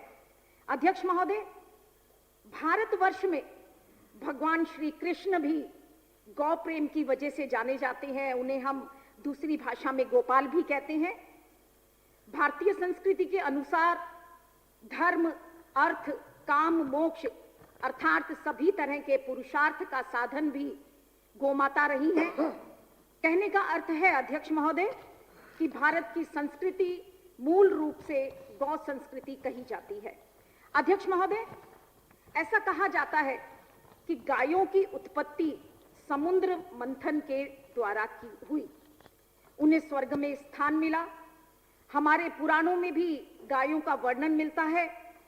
पुराणों में उल्लेख है, माता कामधेनु सागर मंथन से प्रकट हुई। कामधेनु को सुरभि की संज्ञा दी गई। ब्रह्मदेव कामधेनु को अपने ब्रह्मलोक ले गए, लेकिन फिर उन्होंने लोक कल्याण के लिए धरती पर रहने वाले ऋषि मुनियों को गाय को सौंप दिया। अध्यक्ष महोदय, मुझे लगता है कि इस ब्रह्मांड के अंदर केवल 3 ऐसी चीजें हैं या व्यक्ति हैं जिनको हम माता के नाम से जानते हैं। एक वो धरती माँ जिस पर हमने जन्म लिया, दूसरा हमारी वो माँ जिसकी कोख से हम लोग पैदा हुए, और तीसरा गाय, जिसको हम गौ माता के नाम से हम पुकारते आए हैं। लेकिन अध्यक्ष महोदय, हमारा दुर्भाग्य है कि जिस गाय को हम गौ माता कहते हैं उसकी सुध लेने वाला कोई भी व्यक्ति नहीं रहा। अध्यक्ष महोदय, मैं आपको बताना चाहूंगी, भारतीय जनता पार्टी के नेता गौ रक्षा के नाम पर बड़े बड़े बयान देते हुए आए हैं, लेकिन हकीकत यह है कि गाय की रक्षा और गाय की सुरक्षा के लिए इन्होंने बातें बनाने के अलावा आज तक कुछ नहीं किया। ये भारतीय जनता पार्टी के लोग, अध्यक्ष महोदय, कभी मंदिर के नाम पर राजनीति करते हैं, वोट मांगते हैं, कभी गंगा के नाम पर वोट मांगते हैं, राजनीति करते हैं, कभी गाय के नाम पर वोट मांगते हैं और राजनीति करते हैं। लेकिन इतनी भारी संख्या के अंदर, भारत की राजधानी दिल्ली के अंदर इतनी सारी गायें जो मौत के मुंह उतर रही हैं, उन पर ये क्यों चुप है, ये अपने आप में एक बहुत बड़ा प्रश्न चिन्ह है। अध्यक्ष महोदय, ये गौ माता के नाम पर वोट तो मांगते हैं, लेकिन गाय के नाम पर वोट मांगने वाले कभी गाय को चारा कैसे उन तक पहुंचेगा, इस बात की कभी ना चिंता करते और ना उनके चारे का इंतजाम करते। ये केवल गाय की बेकदरी करने पर तुले हुए हैं। अध्यक्ष महोदय, दिल्ली कृषि मवेशी संरक्षण अधिनियम 1994 में लागू किया गया और इसके अंतर्गत गैर सरकारी संगठनों के माध्यम से कृषि मवेशियों की देखभाल और रखरखाव के लिए गौ सदन की स्थापना की जाएगी। ये गौ सदन उन गायों को आश्रय प्रदान करेंगे जिन्हें मालिकों के द्वारा परित्याग कर दिया जाता है या जिन्हें सड़कों पर आवारा छोड़ दिया जाता है। इन गौशालाओं का उद्देश्य दुग्ध उत्पादन करना नहीं है, दूध को निकालना और बेचना नहीं है, बल्कि इनका मेन उद्देश्य आवारा पशुओं की देखरेख करना है, उनको सहारा देना है। लेकिन अध्यक्ष महोदय, बहुत शर्म की बात है, वो गाय जिसे हम शांति का प्रतीक मानते हैं, जिसे हम धैर्य का प्रतीक मानते हैं, वो गाय आज दिल्ली के कूड़ेदानों के ऊपर देखी जाती है। उस कूड़े से अपना भोजन को ढूंढते हुए हम लोग उसको देखते हैं।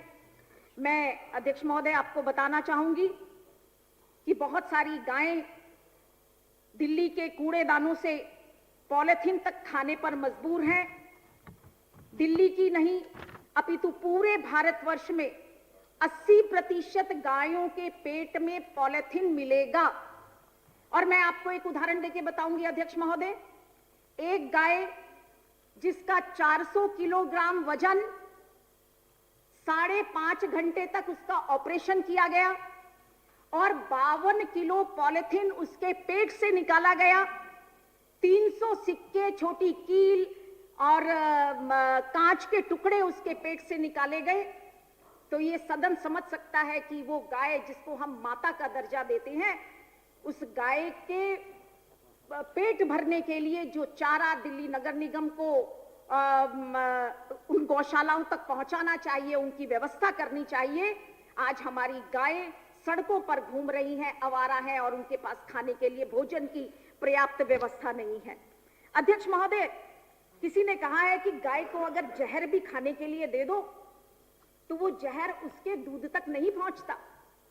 कहने का सीधा सीधा अर्थ है कि गाय अगर जहर भी खाएगी तो हमारे बच्चों के पालन पोषण के लिए, हमारे पोषण के लिए बहुत ही स्वास्थ्यवर्धक दूध ही हमें देगी। लेकिन गाय की बेकदरी जिस तरीके से हमारे समाज में हो रही है, अपने आप में बहुत विचारणीय प्रश्न है। अध्यक्ष महोदय, एमसीडी दिल्ली में 15,300 गायों की कुल क्षमता वाले 4 गौशाला चलाता है। एमसीडी के खराब प्रबंधन और भ्रष्टाचार के कारण गौशालाओं को बनाए रखने वाले गैर सरकारी संगठनों को उनका बकाया का भुगतान भी आज तक नहीं किया गया है। अध्यक्ष महोदय, 20 जुलाई को दिल्ली के गौशालाओं ने नगर निगमों से कहा कि जब तक भुगतान नहीं किया जाता वे और जानवरों को अपनी गौशाला में स्वीकार नहीं करेंगे। अध्यक्ष महोदय, गौशालाओं के लिए आवश्यक बजट लगभग 11 करोड़ रुपए का है। नॉर्थ एमसीडी पर पिछले 2 सालों से लगभग 25 करोड़ रुपए का कर्ज उनके ऊपर बकाया है। ईस्ट एमसीडी ने सितंबर 2018 से आज तक इन गौशालाओं को भुगतान नहीं किया। साउथ एमसीडी ने वित्त वर्ष 2020-21 के लिए 2 गौशालाओं के लिए केवल 2.5 करोड़ रुपए जारी करने का फैसला किया, लेकिन उनके लिए ये लंबित राशि का एक छोटा सा हिस्सा है। अध्यक्ष महोदय, एमसीडी गौशालाओं को जो पैसा देने का वादा करती है वो सब सही मायने में ब्लैक होल के अंदर चला जाता है। जब तक आवारा पशुओं को गौशालाओं में स्थानांतरित नहीं किया जाता, तब तक आवारा पशुओं के खतरे को नियंत्रित नहीं किया जा सकता। और अध्यक्ष महोदय, एक और विषय के ऊपर मैं बात रखना चाहूंगी, बड़े आश्चर्य का विषय है। भारतीय जनता पार्टी के बहुत सारे ऐसे माफिया हैं जो दूध डेयरी चलाते हैं, दूध से अनेक प्रकार के खोआ पैदा करते हैं, दही बेचने का काम करते हैं, और गौशालाओं को भेजने वाला वो फंड या गायों के लिए रखा हुआ वो फंड जो उनके चारे के ऊपर इस्तेमाल होना चाहिए, वो भैंसों को खिलाने के लिए इस्तेमाल होता है। बहुत सारे ऐसे प्रूफ भी आप लोगों को मिल जाएंगे कि गौशाला को मिलने वाला फंड वो माफिया अपने भैंसों को, दूध डेयरी जो चलाते हैं, डेयरी का जो उत्पादन करते हैं, जो ऐसे माफिया हैं, वो इस फंड का इस्तेमाल कर रहे हैं। अध्यक्ष महोदय, बीजेपी ने 2017 में एमसीडी के चुनाव में घोषणा की कि अगर वो दिल्ली में जीत करके आए तो गौशालाओं को फंड देंगे, गायों की देखरेख का काम करेंगे, उनकी रक्षा करेंगे, उनके इलाज पर खर्च करेंगे, और जितने भी गैर सरकारी संगठन जो गौशाला चलाते हैं उनको पर्याप्त राशि में धनराशि उपलब्ध करवाई जाएगी। लेकिन अध्यक्ष महोदय, पिछले 5 सालों में बीजेपी शासित एमसीडी ने इस दिशा के अंदर कोई कदम नहीं उठाया और ना ही एक भी नई गौशाला का निर्माण एमसीडी शासित भाजपा के द्वारा किया गया है। अध्यक्ष महोदय, एक बात और मैं रखना चाहूंगी, एमसीडी द्वारा गायों पर पशु पंजीकरण संख्या की मोहर लगाने का कोई भी नियम नहीं है। एक गाय जो बाहर निकल करके भटक जाए, उस गाय की देखरेख की जिम्मेवारी किसकी थी, ऐसा कोई इनके पास में कोई कानून नहीं है। ये इसको ट्रेस आउट नहीं कर सकते कि ये गाय किसकी है और इसकी देखभाल कौन करेगा। ईस्ट एमसीडी ने जनवरी 2021 में गायों पर, मवेशियों पर जो आवारा पशु घूमते हैं उन पर माइक्रोचिप लगाने का फैसला किया था। इस योजना पर आज तक कोई भी काम नहीं हुआ। दिल्ली को कैटल फ्री कैपिटल बनाया जाएगा, ये बात भाजपा शासित एमसीडी ने हर बार अपने घोषणा पत्र में कही। दिल्ली की सड़कों पर कोई आवारा पशु नहीं घूमेंगे, गाय हमारी माता है, हम इसके लिए सब कुछ करेंगे। लेकिन अध्यक्ष महोदय, मैं बताना चाहूंगी कि दिल्ली को कैटल फ्री कैपिटल बनाने का जो ये इन्होंने प्रॉमिस किया, जो ये वादा किया, ये कोरा वायदा रह गया। और ईस्ट एमसीडी की स्थायी समिति में भी शायद उनका नाम, जो स्थायी समिति के अध्यक्ष थे, उनका नाम छैल बिहारी जी था, उनकी तरफ से भी ये स्थायी समिति ने ये तय किया कि दिल्ली को कैटल फ्री कैपिटल हम लोग बनाएंगे। लेकिन उसकी तरफ आज तक भी उसकी तरफ कोई निगाह नहीं गई, उन पर कोई भी किसी तरह की कार्रवाई नहीं हुई। अध्यक्ष महोदय, आज आप दिल्ली की किसी भी सड़क पर चले जाएं, चाहे वो छोटा बाजार हो, चाहे नुक्कड़ हो, चाहे चांदनी चौक जैसे बड़े बाजार हो, वहां पर गायों का, आवारा पशुओं का जमावड़ा अक्सर देखने को मिलता है, जिसके परिणाम स्वरूप दिल्ली अपने आप में दुर्घटनाग्रस्त क्षेत्र बन गया है।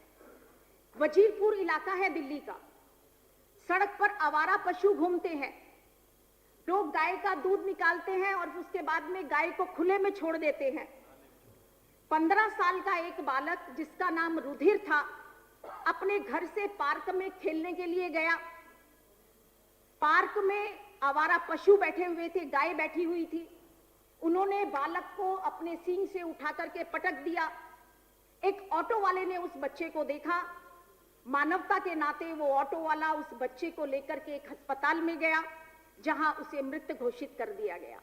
ठीक इसी प्रकार आदर्श नगर एक विधानसभा है हमारी दिल्ली में, वहां एक 83 ईयर ओल्ड हमारे बुजुर्ग सुबह सैर के ऊपर गए, पार्क के अंदर बहुत सारी गायें बैठी थी, उन्होंने बुजुर्ग के को लहूलुहान कर दिया।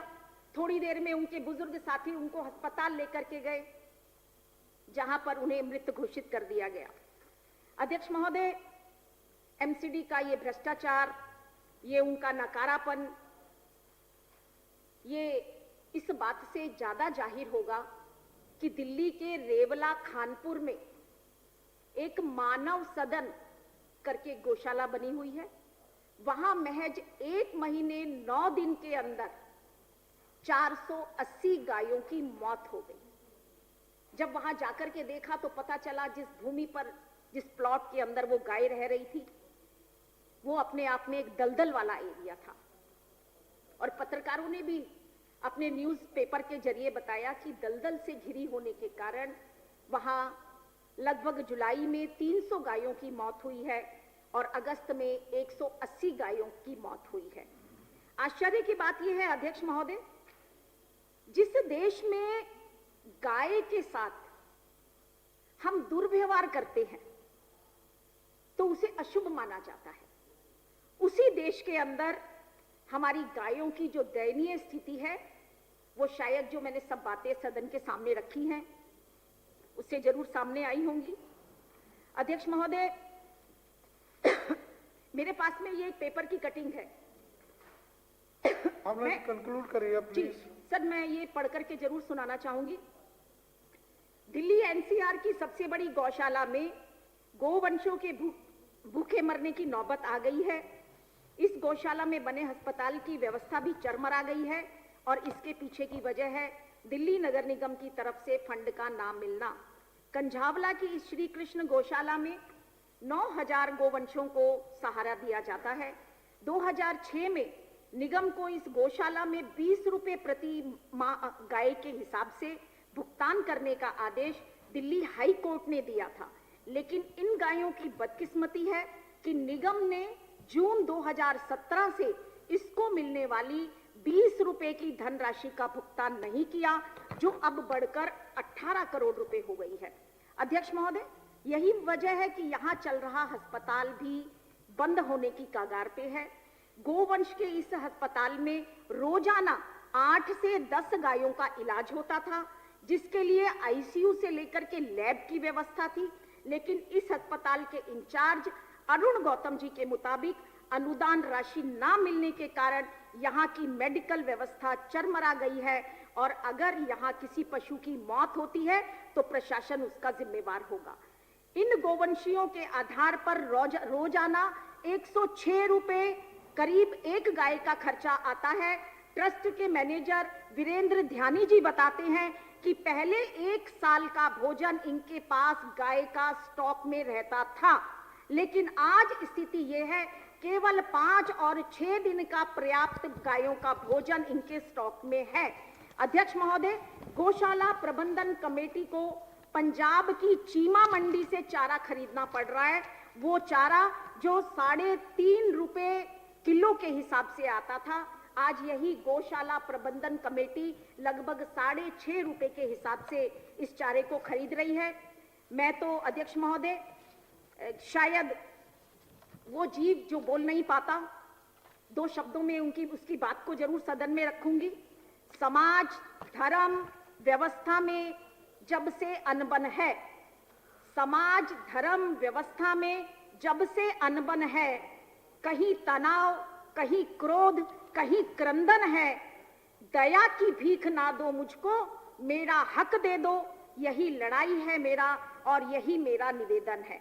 अध्यक्ष महोदय, प्राचीन काल में गाय को समृद्धि का स्वरूप माना जाता था। कंक्लूड करिए भावना जी, प्लीज कंक्लूड करिए। हो गया।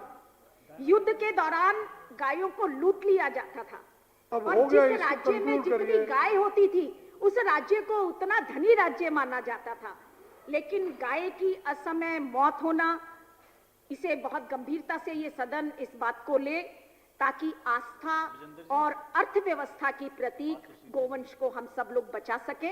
बहुत बहुत धन्यवाद। श्रीमान संजीव झा जी।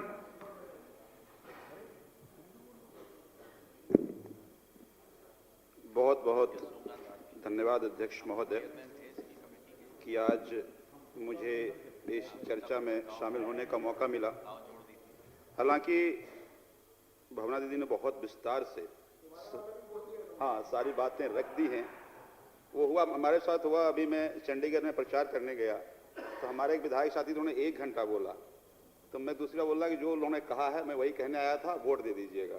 तो भावना दीदी ने सारी बातें विस्तार से कह दी है कि आज ये मुद्दा क्यों गंभीर है और इसकी चर्चा हम क्यों कर रहे हैं।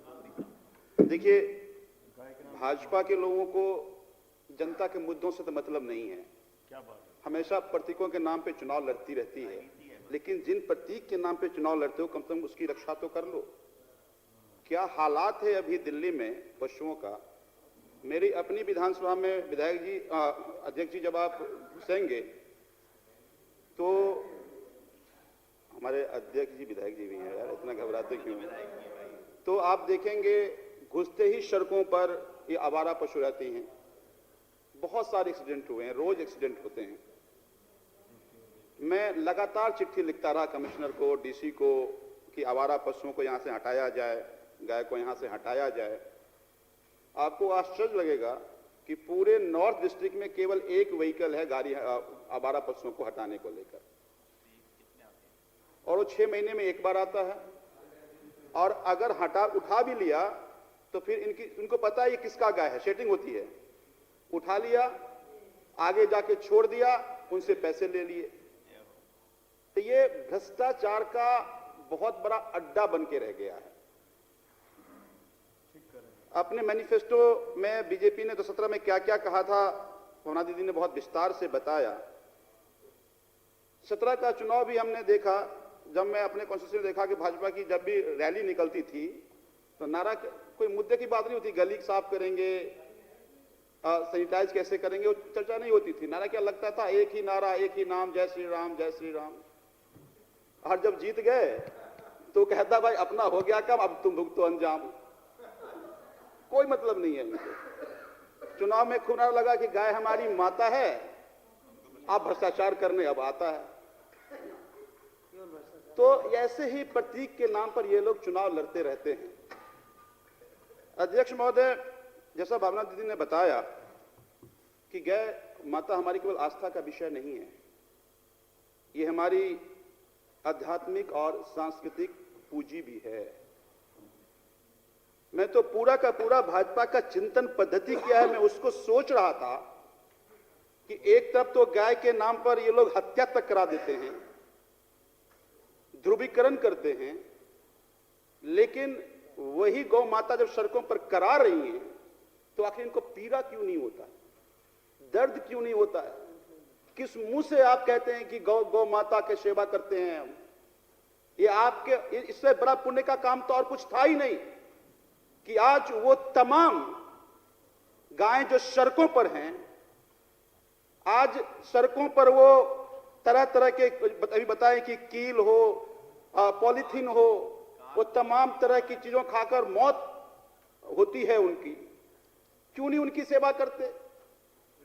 जो लोग सेवा कर रहे थे, जिस एनजीओ में ये दिया जा रहा था, जो एनजीओ इसकी सेवा में लगे हुए थे, उस एनजीओ को पैसा तक नहीं देते। खुद तो करोगे नहीं, जो कर रहे हैं उसको अगर कुछ आर्थिक मदद की जरूरत थी, जो एमसीडी का दायित्व देना था, वो भी नहीं दिया।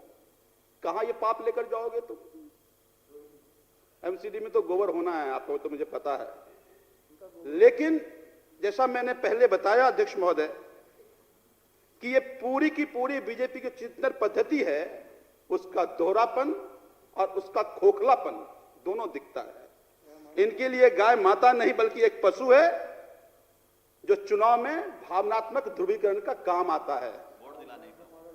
इनके लिए गौ माता धार्मिक उन्माद फैलाने का काम आता है। चुनाव के वक्त इनके लिए केवल गौ माता है, बाद वो आवारा पशु होते हैं। तो इसीलिए आज जो ये चर्चा हो रहा है सदन में, मुझे लगता है ये चिंता बहुत गंभीर है।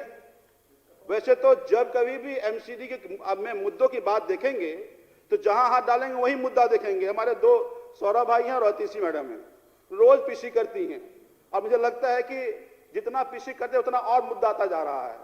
तो ये चुनाव क्या 365 दिन भी चर्चा करते रह जाएं तो भी एमसीडी के भ्रष्टाचार का आलम खत्म नहीं होगा। आज ये सदन ये चिंता केवल इसलिए जाहिर कर रही है, ये हम सब चर्चा केवल इसलिए कर रहे हैं कि कम से कम जिस प्रतीक के नाम पर तुम लोग चुनाव लड़ते हो, धार्मिक उन्माद फैलाते हो, समाज को बांटते हो, कम से कम उनकी भी रक्षा कर लेते तो कुछ पुण्य का भागी आप बन जाते, लेकिन आपने वो भी नहीं किया। तो इसीलिए अध्यक्ष महोदय, आज इस सदन में चर्चा करके हमारे विपक्ष के भी साथी हैं, मैं पूरा विश्वास रखता हूं कि कम से कम सदन की चिंता से मतलब रख करके कुछ पीड़ा होगी, और अपने एमसीडी के साथियों कहेंगे, अपने भाजपा के नेताओं कहेंगे कि कम से कम जिस प्रतीक का उपयोग हम चुनाव में करते हैं उन प्रतीक को भी रक्षा कर लो, थोड़ा पुण्य कमाने का मौका है वो कर लो। बहुत बहुत धन्यवाद, ढेर सारा आभार। रोहित मेहरोलिया जी। धन्यवाद माननीय अध्यक्ष जी।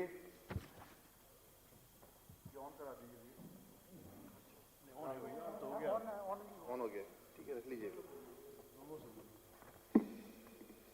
जैसा कि बहन भावना जी ने बहुत ही संवेदनशील और बहुत ही एक ऐसे पहलू को छुआ है कि जो हमारे सामाजिक और धार्मिक जीवन में हम बचपन से जिसको देखते आ रहे हैं, अपनी दादी से, माँ से, जिस गाय के बारे में, जिसके महत्व के बारे में हमने सुना है, पढ़ा है, जाना है कि हमारे हिंदू धर्म में क्यों आखिर गाय को गौ माता कहा जाता है। हमने भी जब छोटे थे अपने हाथों से गाय को रोटी खिलाई है, और अभी तक भी घर में कोई भी शुभ काम होता है तो पंडित जी बोलते हैं जाकर ये जो सबसे पहले आप गौ को जाकर ये हरा चारा खिला के आइए या प्रसाद गौ को, गाय को खिला कर आइए। इससे पहले मैं अपनी बात आगे बढ़ाऊं, मैं कल की कुछ फोटोग्राफ्स मैं आपको दिखाना चाहूंगा। ये मेरे त्रिलोकपुरी विधानसभा क्षेत्र के अंतर्गत आने वाला जो मयूर विहार फेस 1 का पॉकेट 1 का मेट्रो स्टेशन पिलर है। आप देख सकते हैं कि यहाँ पे कितनी सारी गायें ये डिवाइडर के ऊपर बैठी हुई हैं, साथ में ट्रैफिक भी चल रहा है कंटिन्यू। ये यहाँ पर 1 2 3 4 5 6 गायें तो इस फोटो में दिख रही है, बाकी साइडों में और भी हैं। एक एंगल से 6-7 गायें नजर आ रही हैं। ये उसके सामने ही पॉकेट 3 का पेट्रोल पंप है, वहां पर एमसीडी का एक ढलाव घर है, उसका कूड़ा आधे रास्ते तक बिखरा रहता है। उसके अंदर इतनी सारी गायें खड़े होकर पॉलिथीन खा रही हैं, इतना कचरा खा रही हैं। इसमें जैसे बहन भावना जी ने भी बताया, इसमें कांच भी हो सकता है, इसमें प्लास्टिक भी हो सकती है, कील भी हो सकती है। तो ये धीरे धीरे धीरे धीरे मौत की ओर गाय बढ़ रही है। और वो लोग कि जो वोट मांगते हैं गाय के नाम पर, गोबर के नाम पर, गोमूत्र के नाम पर, आज उनको उसी गोमूत्र में ना, चुल्लू भर गोमूत्र में मर जाना चाहिए डूब के। कहते हैं ना, चुल्लू भर पानी में डूबकर मर जाना चाहिए। इन लोगों को, इन भारतीय जनता पार्टी के उन लोगों को जो गौ माता के नाम पर वोट मांगते हैं, उनको चुल्लू भर गोमूत्र में डूबकर मर जाना चाहिए कि आज जो गाय की दुर्दशा दिल्ली के अंदर हो रही है।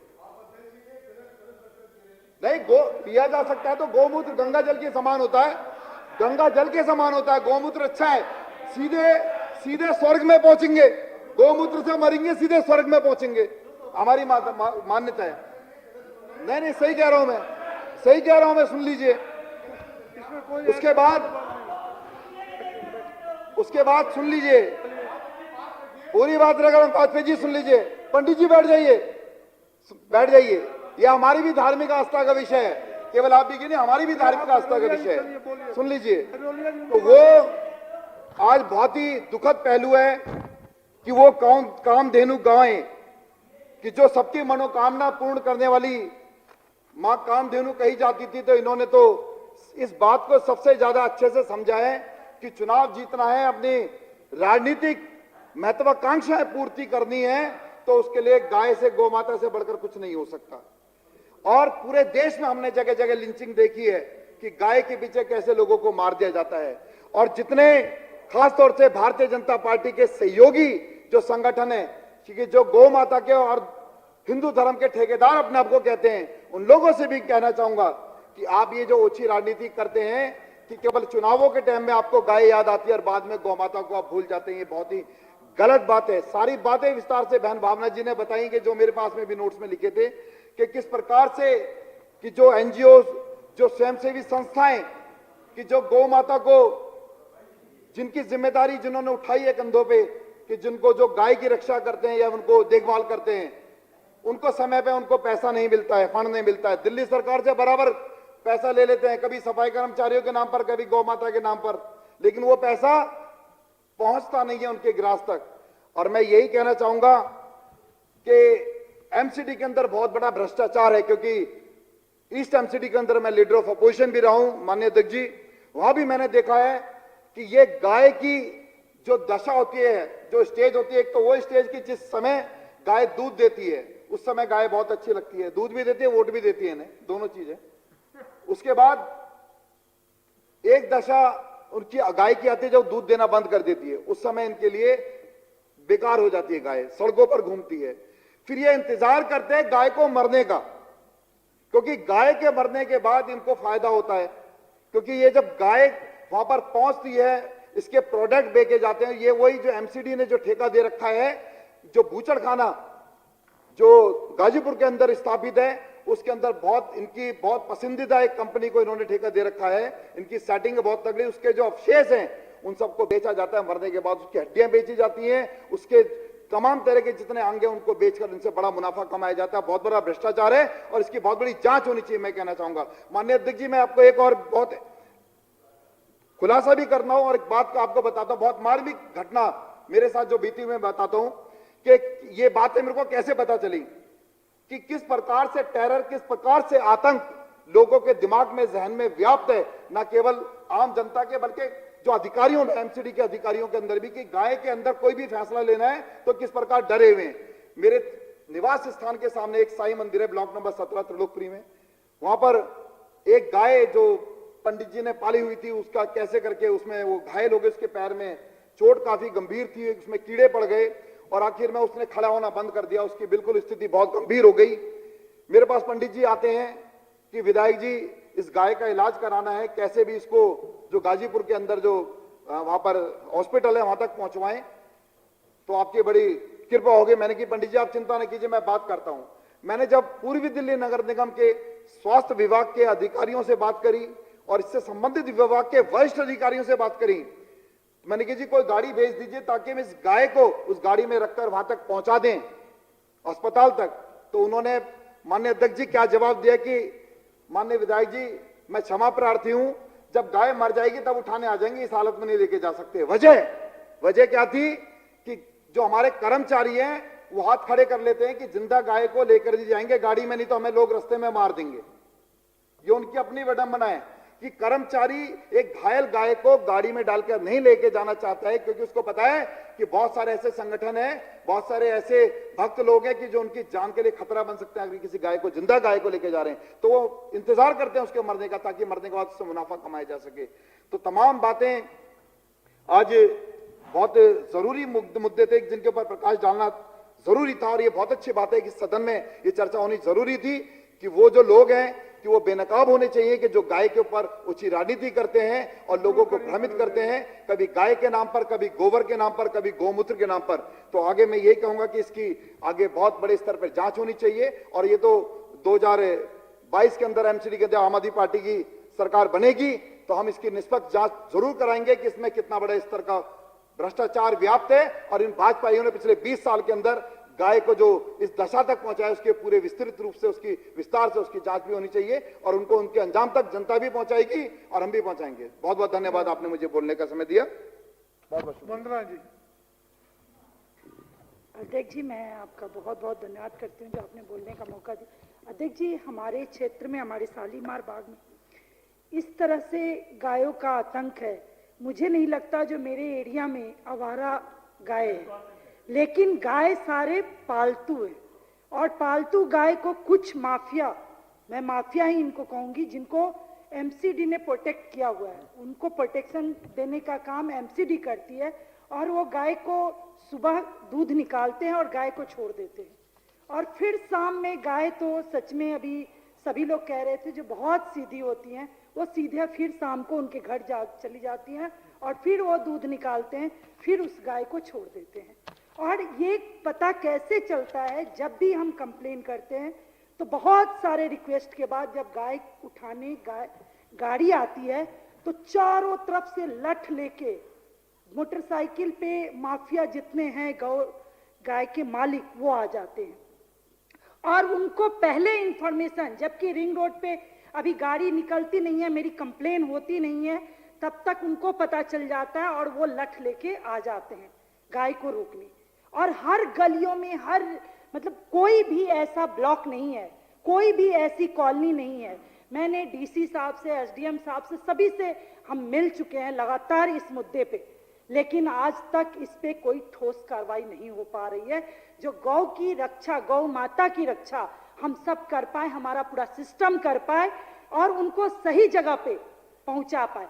जैसे कुछ तो आवारा हैं जिनको दूध नहीं देती हैं तो उनको आवारा में डाल देते हैं, लेकिन बहुत सारी गौ माता ऐसी हैं जो सुबह दूध देती हैं और उनको उनके रखवाले, उनके जो ठेकेदार हैं बहुत सारे, वो सुबह दूध निकालते हैं, उनको रोड पे छोड़ देते हैं।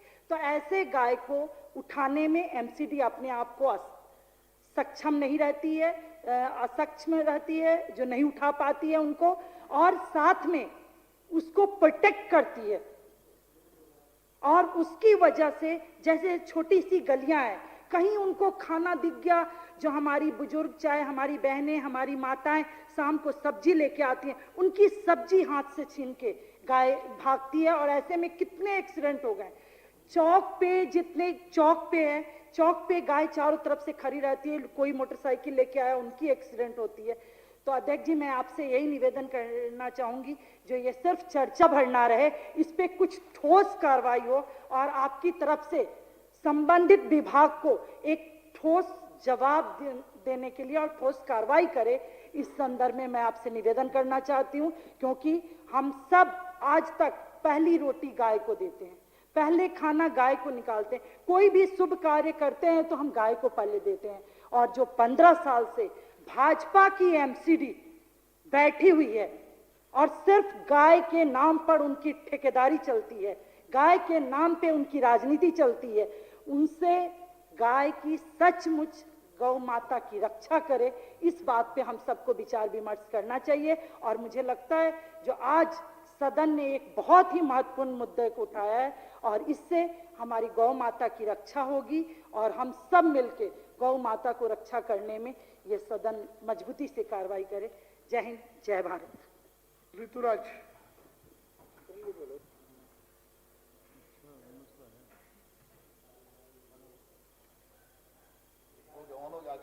हेलो, जी का नाम है।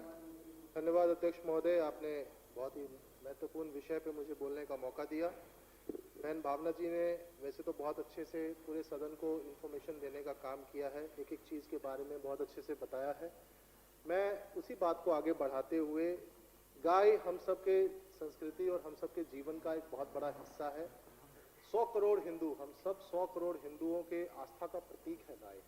और गाय की जिस तरीके से दुर्दशा हमने देखा है भाजपा शासित नगर निगमों में हुआ है, ये केवल बात दिल्ली की नहीं है। जब मैं इस विषय के ऊपर में रिसर्च कर रहा था तो मैंने जानने की कोशिश करी कि दूसरे जो म्युनिसिपल कॉर्पोरेशंस है, हो सकता है कि जैसे ये बहाना बनाते हैं, बात बात पे बहाना बनाते हैं, हमको पैसा नहीं मिल रहा है, पैसा नहीं मिल रहा है, तो दूसरे राज्यों में तो आम आदमी पार्टी की सरकार है नहीं, केजरीवाल मुख्यमंत्री है नहीं, तो जिन राज्यों में बीजेपी की सरकारें हैं और जहां पर निगम में भी बीजेपी की मेयर है, उन शहरों के अंदर में गाय की क्या स्थिति है उसके ऊपर हमने थोड़ा सा रिसर्च करने की कोशिश करी।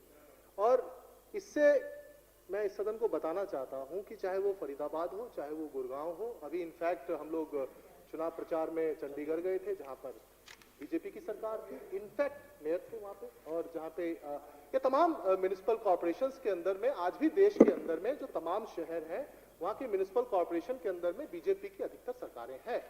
और आपको जान करके बड़ा ताजुब होगा अध्यक्ष महोदय कि बिल्कुल ठीक कह रहे हैं आप, बिल्कुल ताजुब नहीं होगा कि केवल दिल्ली नहीं पूरे देश के अंदर भाजपा का छोटा से छोटा कार्यकर्ता गाय हमारी माता है और गाय पूजनीय है, गौ की रक्षा होनी चाहिए, गौ की सुरक्षा होनी चाहिए। गौशाला के नाम पर, ये सब के नाम पर में सुरक्षा के नाम पर लिंचिंग करते हैं, धर्म का उन्माद फैलाते हैं और क्या क्या करते हैं, ये सब हम लोग जानते हैं। लेकिन आपको जान करके हैरानी होगी कि हर म्युनिसिपल कॉर्पोरेशन के अंदर, चाहे वो फरीदाबाद हो, चाहे वो गुड़गांव हो, चाहे वो चंडीगढ़ हो, चाहे बाकी म्युनिसिपल कॉर्पोरेशन के अंदर भी गौ सुरक्षा को लेकर कानून है, जैसे दिल्ली में 1994 में बना है, लेकिन स्थिति इससे भी बदतर है। ऐसा ही स्थिति बना हुआ है। सड़कों पर गाय घूमती है, एक्सीडेंट्स का कारण बनता है, प्लास्टिक खाते हैं जिससे कि उनकी जान चली जाती है। महरोलिया जी ने बहुत अच्छी बात कही कि इसमें भी एक नेक्सस है कि वो इंतजार करते हैं कि इसकी ये मरेगा तो कुछ देगा। इनको मतलब नहीं है सेवा से, इनको मतलब नहीं है धर्म से, इनको मतलब नहीं है माता से। जो आदमी अपना माँ को बेच दे, जो आदमी अपनी माँ की सेवा ना करे, खाली वोट के लिए गौ माता है। और आज स्थिति क्या है, आज स्थिति क्या है हम सब लोग जानते हैं, सब जिम्मेदार लोग बैठे हैं, सबकी कॉन्स्टिट्यूएंसीज में यही हाल है। चाहे वो जे क्लस्टर हो वहां भी गाय घूमती है, चाहे अनऑथराइज कॉलोनी हो वहां भी गाय घूमती है, इनफैक्ट रोहिणी के सेक्टर्स हो, चाहे बाकी डेवलप एरिया हो, वहां पे भी गाय घूमती है, सड़कों पर घूमती है, कहीं डिवाइडर पर बैठती है, कहीं सड़कों पर घूमती है, एक्सीडेंट्स का कारण बनता है। और जैसा कि बहन जी बता रही थी, अलग अलग तरह से कारण बनता है। गौशालों का हालत क्या है, 5 साल में इनसे गौशाला नहीं बना, और जो चल रहे हैं वो ओवर क्राउडेड है, वहां पर गाय को लेके नहीं जा सकते। आप एक कॉल कर दीजिए आज एमसीडी वाले को कि फलाना जगह गाय घूम रहा है और आप इसको लेके जाओ। वो हो सकता है आप स्पीकर साहब हैं, आपके दबाव में आएंगे, गाड़ी लेकर आएंगे, गाय को बैठाएंगे, लेकर जाएंगे और सौरभ भारद्वाज जी के यहाँ जाके छोड़ देंगे। यहां से उठाएंगे वहां छोड़ देंगे, वहां से उठाएंगे यहां छोड़ देंगे, यही काम है इनका। मैं आपको अध्यक्ष जी बहुत देखिए, मैं ज्यादा भूमिका नहीं बनाऊंगा, ये धार्मिक विषय है, हम लोगों का आत्मा से, धर्म से जुड़ा हुआ, समाज से जुड़ा हुआ विषय है। दिल से गाय को माता मानते हम 100 करोड़ हिंदुओं के आस्था का सवाल है, लेकिन इन लोगों ने मजाक का पात्र बना दिया है। आज जो हालत है, प्लास्टिक खाने को मजबूर है, इस तरह से शोषण किया जा रहा है। ये जो बता रही है कि गाय का दूध निकाल करके सड़क पर छोड़ दिया जाता है, ये किस तरह का अपराध है। आज गौशाला जो है 5 साल में इन्होंने बनाया नहीं, गौशाला को पैसा नहीं देते। ये तो दानी जो हमारे वैश्य कम्युनिटी के और बहुत सारी कम्युनिटीज के लोग हैं जो बेचे की शादी में और बाकी घर के फंक्शनों में जाकर के गौशाला में दान करते हैं। सही मायने में तो उनका चारा भी थोड़ा बहुत जो चल पा रहा है वो उनके दान से चल पा रहा है। अगर ये एमसीडी के भरोसे रहते, ये तो चाहते हैं कि सारा गाय मर जाए और उसके बाद इनका जो नेक्सस है वो सारा का सारा बूचर खाना में चले जाए। हमने होटल मैनेजमेंट की पढ़ाई करी है अध्यक्ष महोदय, हम जानते हैं गाय का इंपॉर्टेंस क्या है। उससे बीफ, उसकी जो है कीमत इंटरनेशनल मार्केट में बहुत है, बोन पाउडर बनता है और चमड़े का व्यापार होता है। और मुझे इस बात को बहुत जिम्मेदारी से कह रहा हूं कि मुझे मतलब ये जो अभी महरोलिया जी कह रहे थे कि बूचर खाना कोई बड़ी बात नहीं है।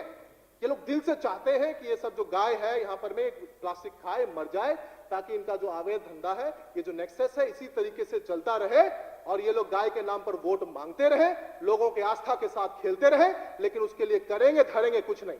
नाली साफ होता नहीं है, पैसा नहीं है, सफाई कर्मचारी को सैलरी नहीं देंगे, पैसा नहीं है, सड़क ये बनाएंगे नहीं, पैसा नहीं है, कूड़ा मैनेजमेंट होता नहीं है, पैसा नहीं है। अब ये तो छोड़ो, अब जो है सो गौशाला को जो 20 रुपया पर गाय के हिसाब से, जो कि बहुत मिनिमम है, वो भी देने को तैयार नहीं है। और ये तो गौशाला का डिमांड बहुत समय से है कि 20 रुपए से 80 रुपया कम से कम होना चाहिए, ताकि जो है सो उनका प्रबंधन ठीक से हो सके, उनका चारा अच्छे से आ सके, उनका मेडिकल इक्विपमेंट ठीक से हो सके, उनका इलाज बात हो सके और उनको सही मायने में सुरक्षा प्रदान किया जा सके। इनको अखलाक के किचन में क्या मिला उसमें इंटरेस्ट है। इनको जाति के नाम पर लिंचिंग करना है क्योंकि उत्तर प्रदेश का चुनाव जीतना है। इनको धर्म के नाम पर उन्माद फैलाना है। गाय के नाम पर में आपको सेंटिमेंट क्रिएट करना है, लेकिन करना धरना कुछ नहीं है। और ये बात केवल दिल्ली की म्युनिसिपल कॉर्पोरेशन की नहीं है, ये बात फरीदाबाद म्युनिसिपल कॉर्पोरेशन की, गुड़गांव की municipal corporation, Chandigarh municipal corporation, किसी भी म्युनिसिपल कॉर्पोरेशन को उठाकर देख लीजिए, सबकी हालत यही है। गौरक्षा के नाम पर कानून बनाया है, जैसे दिल्ली में 1994 में इन्हीं की सरकार ने बनाया था कानून, लेकिन जैसा पालन यहां कर रहे हैं वैसा ही पालन बाकी जगह कर रहे हैं। तो ऐसे भाजपाइयों दुष्टों से, ऐसे झूठे फरेबियों से हमें अपनी गौ माता को बचाने की जरूरत है, उसकी रक्षा करने की जरूरत है। और इसके ये आपके माध्यम से आपने मुझे बोलने का मौका दिया, इसके लिए बहुत बहुत धन्यवाद। जय हिंद। धन्यवाद। एक और माँ याद आ गई, एक और माँ याद आ गई। अरे अल कबीर जो है आप ही लोगों की तो है जो सबसे बड़ी एक्सपोर्ट करती है मांस। ओम प्रकाश जी आपका विषय उठा रहे हैं, अच्छा काम कर रहे हैं। श्रीमान सौरभ भारद्वाज जी। बीजेपी के 3 लोग हैं इसके मालिक। अध्यक्ष जी बहुत बहुत धन्यवाद। और चर्चा के अंदर मुझे लगता है सब लोगों ने काफी डेटा दिया और मुझे अच्छा लगा कि बहुत सारे भाजपा के हमारे विधायक पीछे चले गए थे, फिर बिदुड़ी जी प्रिंसिपल की तरह उन सबको लेके आए यहाँ पे वापस कि सुनो, सुनने में तो कोई दिक्कत नहीं, सुननी चाहिए बातें। और बिल्कुल बिल्कुल, और भावना जी ने इतनी सारी बातें कही, मुझे लग रहा है जो हमें कहना था वो भी भावना जी ने कह दिया। वरना कहा गया था कि भी इनको इनका हिस्सा देना, हमें हमारा हिस्सा छोड़ के देना, और इन्होंने सब कुछ बोल दिया। अध्यक्ष जी ये जो विषय है बिल्कुल साधारण सा विषय लगता है, और अगर कोई पत्रकार बंधु सुनेगा तो उसको लगेगा कि पता नहीं किस नॉन सीरियस बात पे डिस्कशन हो रहा है। मगर जिस तरीके से हमारे विधायक साथी इस डिस्कशन के अंदर हिस्सा ले रहे हैं, उससे पता चलता है कि विषय बहुत गंभीर है। हर समाज के अंदर, चाहे वो अर्बन कॉलोनी हो, कोठियां हो, गांव हो, झुग्गी झोपड़ी क्लस्टर हो, सब जगह लोगों की ये सबसे बड़ी समस्याओं में से एक है कि जहां पे कूड़े का खत्ता होगा, सोचिए हमारे लिए कितने शर्म की बात है कि आजकल श्राद्ध के अंदर जब गाय की रोटी निकलती है तो माँ कहती है वहां कूड़े के खत्ते पे चले जाए, वहां गाय होगी, वहां गाय को खिला दी। गाय को ढूंढने की जगह लैंडमार्क दिल्ली के अंदर कूड़े का खत्ता बन गया है। जहां कूड़े का खत्ता होगा वहां पे गाय होगी। सोचिए ये हमारी हालत है हमारी गौ माता की, जिसको हमारी संस्कृति के अंदर माँ कहा गया, जिसके बारे में ये कहा गया कि गाय के सींगों में ब्रह्मा विष्णु महेश तीनों वास करते हैं। जिस गाय की अगर आपने पुरानी तस्वीरें देखी होंगी, गाय की पूरे के पूरे जो अंग हैं अलग अलग, हर अंग को किसी देवता का वास बताया गया है। ऐसी मां माने जाने वाली गौ माता कूड़े के खत्ते पे निवास करती है, हर कॉन्स्टिट्यूएंसी में, हर म्युनिसिपल वार्ड में। और ये जो कहा जाता है कि गाय जो है सड़क के डिवाइडर पे होती है, अब आप व्यथा समझिए कि गाय आपको सड़क के डिवाइडर पे क्यों मिलती है। अध्यक्ष जी गाय तो, क्योंकि गाय जो है ये ऐसा नहीं है कि ये एक अपने आप गाय वहां घूम रही है, बाकायदा संगठित डेयरियां हैं जिनकी ये गाय है। ये संगठित डेयरियां सुबह सुबह इन गायों को इकट्ठा करती हैं, बाकायदा मोटरसाइकिल पे और साइकिल पे आदमी निकलता है 7 साढ़े 7 बजे, उसको पता है मेरी गाय किस किस गलियों के अंदर है, वहां पे वो डंडा लेके उनको सबको हाँकता हुआ, 1-1.5 घंटे की एक्सरसाइज होती है, पूरी गलियों से गायों को हाँकता हुआ वो अपनी जहां पे इनकी नाले के किनारे या कहीं ऐसी जगह पे इनकी डेयरियां होती हैं, वहां डेयरी होती है, वहां पे इन गायों का दूध निकाला जाता है, दोबारा से इनको छोड़ दिया जाता है कि भाई अब खाओ, कूड़ा खा के जो है दूध बनाओ। अब एक गाय जो है थोड़ा बहुत खाना ढूंढने के लिए गलियों में जाती है। अब क्योंकि गलियों के अंदर ये जाती हैं, लोगों को नहीं पसंद गलियों के अंदर गायें हैं, वहां आएंगी तो वहां पे गोबर करेंगी। घर की आपकी पालतू गाय हो उसका गोबर अलग होगा, जो गाय कूड़ा खाएगी उसका गोबर अलग होगा, उसके अंदर बदबू आएगी, उससे आपको घृणा होगी। तो लोग अपनी गलियों में अपने मकानों के सामने गायों को खड़ा नहीं होने देते। जिसके घर के बाहर गाय खड़ी होगी वो उसको हाँक देगा आगे अगली गली में, और गाय सुबह से शाम तक हकती हुई सड़क पे पहुंच जाती, क्योंकि सड़क ही एक ऐसी जगह है जहां से कोई इसको हाँकेगा नहीं। सड़क पे इसलिए आपकी दिल्ली की सारी गाय सड़कों पे डिवाइडर पे खड़ी हुई मिलेगी, क्योंकि गलियों से तो हाँक देते हैं लोगों ने, तो कूड़े पे। और सड़कों पे। और ये विषय जो है बहुत गंभीर है। हमारे जो भाजपा के मित्र हैं, हम इनके लिए कोई इसके अंदर ये नहीं है कि इनको कोई नीचा दिखाने की कोई इसके अंदर वो है। मैं चाहता हूं कि विदुड़ी जी भी इसके ऊपर सोचे। रामवीर विदुड़ी जी, मैं समझता हूं कि संजीदा आदमी है, कि ये हमारे लिए बहुत बड़ा विषय है कि अगर आप पशु की तरह भी गाय को ले लो, तो क्यों एक पशु हमारे इस सभ्य समाज के अंदर मजबूर है कि वो सुबह से शाम तक कूड़ा खाता है। और गायों के देखिए, लोग कूड़ा जो है घर से जो फेंकते हैं वो ज्यादातर पॉलिथीन में बांध के फेंकते हैं। कूड़े घर के और कूड़े के खत्ते में जो कूड़ा आता है, गायों को पता है कि जो पॉलिथीन बंधे हुए इसमें खाना है, और पॉलिथीन खोलना उनके बस की बात नहीं होती। तो गाय क्या है, पूरे के पूरे पॉलिथीन निगल लेती है और उनको लगता है कि पेट भर गया। और अध्यक्ष जी, हमारी विधानसभा की कमेटी के अंदर ये विषय आया था। विषय जब आया तो शाम का समय था, हमारे साथ कुछ डीसी थे साउथ के, और हमने उनसे पूछा कि भाई पिछले 4-5 सालों में आपने कितनी गाय जो है सड़कों से उठाई और गौशाला पहुंचाई। तो उन्होंने मुझे बताया कि 8,500 के करीब गाय थी, जो एक अमुक गौशाला पे उन्होंने बोला वहां पहुंचाई। तो हमने बोला भाई 8,500 गाय आपने पहुंचाई वहां पे पिछले 4-5 सालों में, तो अभी 6,000 तो होनी चाहिए। तो उन्होंने बोला जी हो सकता है 6,000 हो सकता है 7,000 हो। तो शाम का समय था, हमारे साथ कुछ और थे कमेटी के अंदर मेंबर्स। हमने कहा कि एक काम करते हैं डीसी साहब, वहीं चलते हैं गौशाला। तो हम 5-5:15 उस गौशाला के लिए निकले। वो नजफगढ़ में थी। हम करीब 7:30 बजे वहां पे पहुंच गए। वहां पे थोड़ा सा हड़कंप मच गया कि इतने सारे अफसर कैसे आए। हमने सारी की सारी गाय अलग अलग आहतों से एक जगह कराई। सारी गाय हमने रात को गिनी। अध्यक्ष जी, 8,000 गायों में से मात्र 2,200 गाय थी वहां पे। 6,000 गाय वहां से गायब थी। फिर हमने उसका रजिस्टर देखा कि भाई 6,000 गाय कैसे गायब है 8,000 में से। तो उसने रजिस्टर के अंदर हर रोज एक दिन 20, एक दिन 22 गाय मार रखी थी। कह जी इस दिन 20 मर गई, इस दिन 18 मर गई, इस दिन 20 मर गई, इस दिन 18 मर गई। अध्यक्ष जी, कैसे संभव है एक गौशाला में जहां पे गाय रखने का ही काम है, वहां पे दिन के अंदर 20-22 गाय मर रही है? ये सब कमेटी के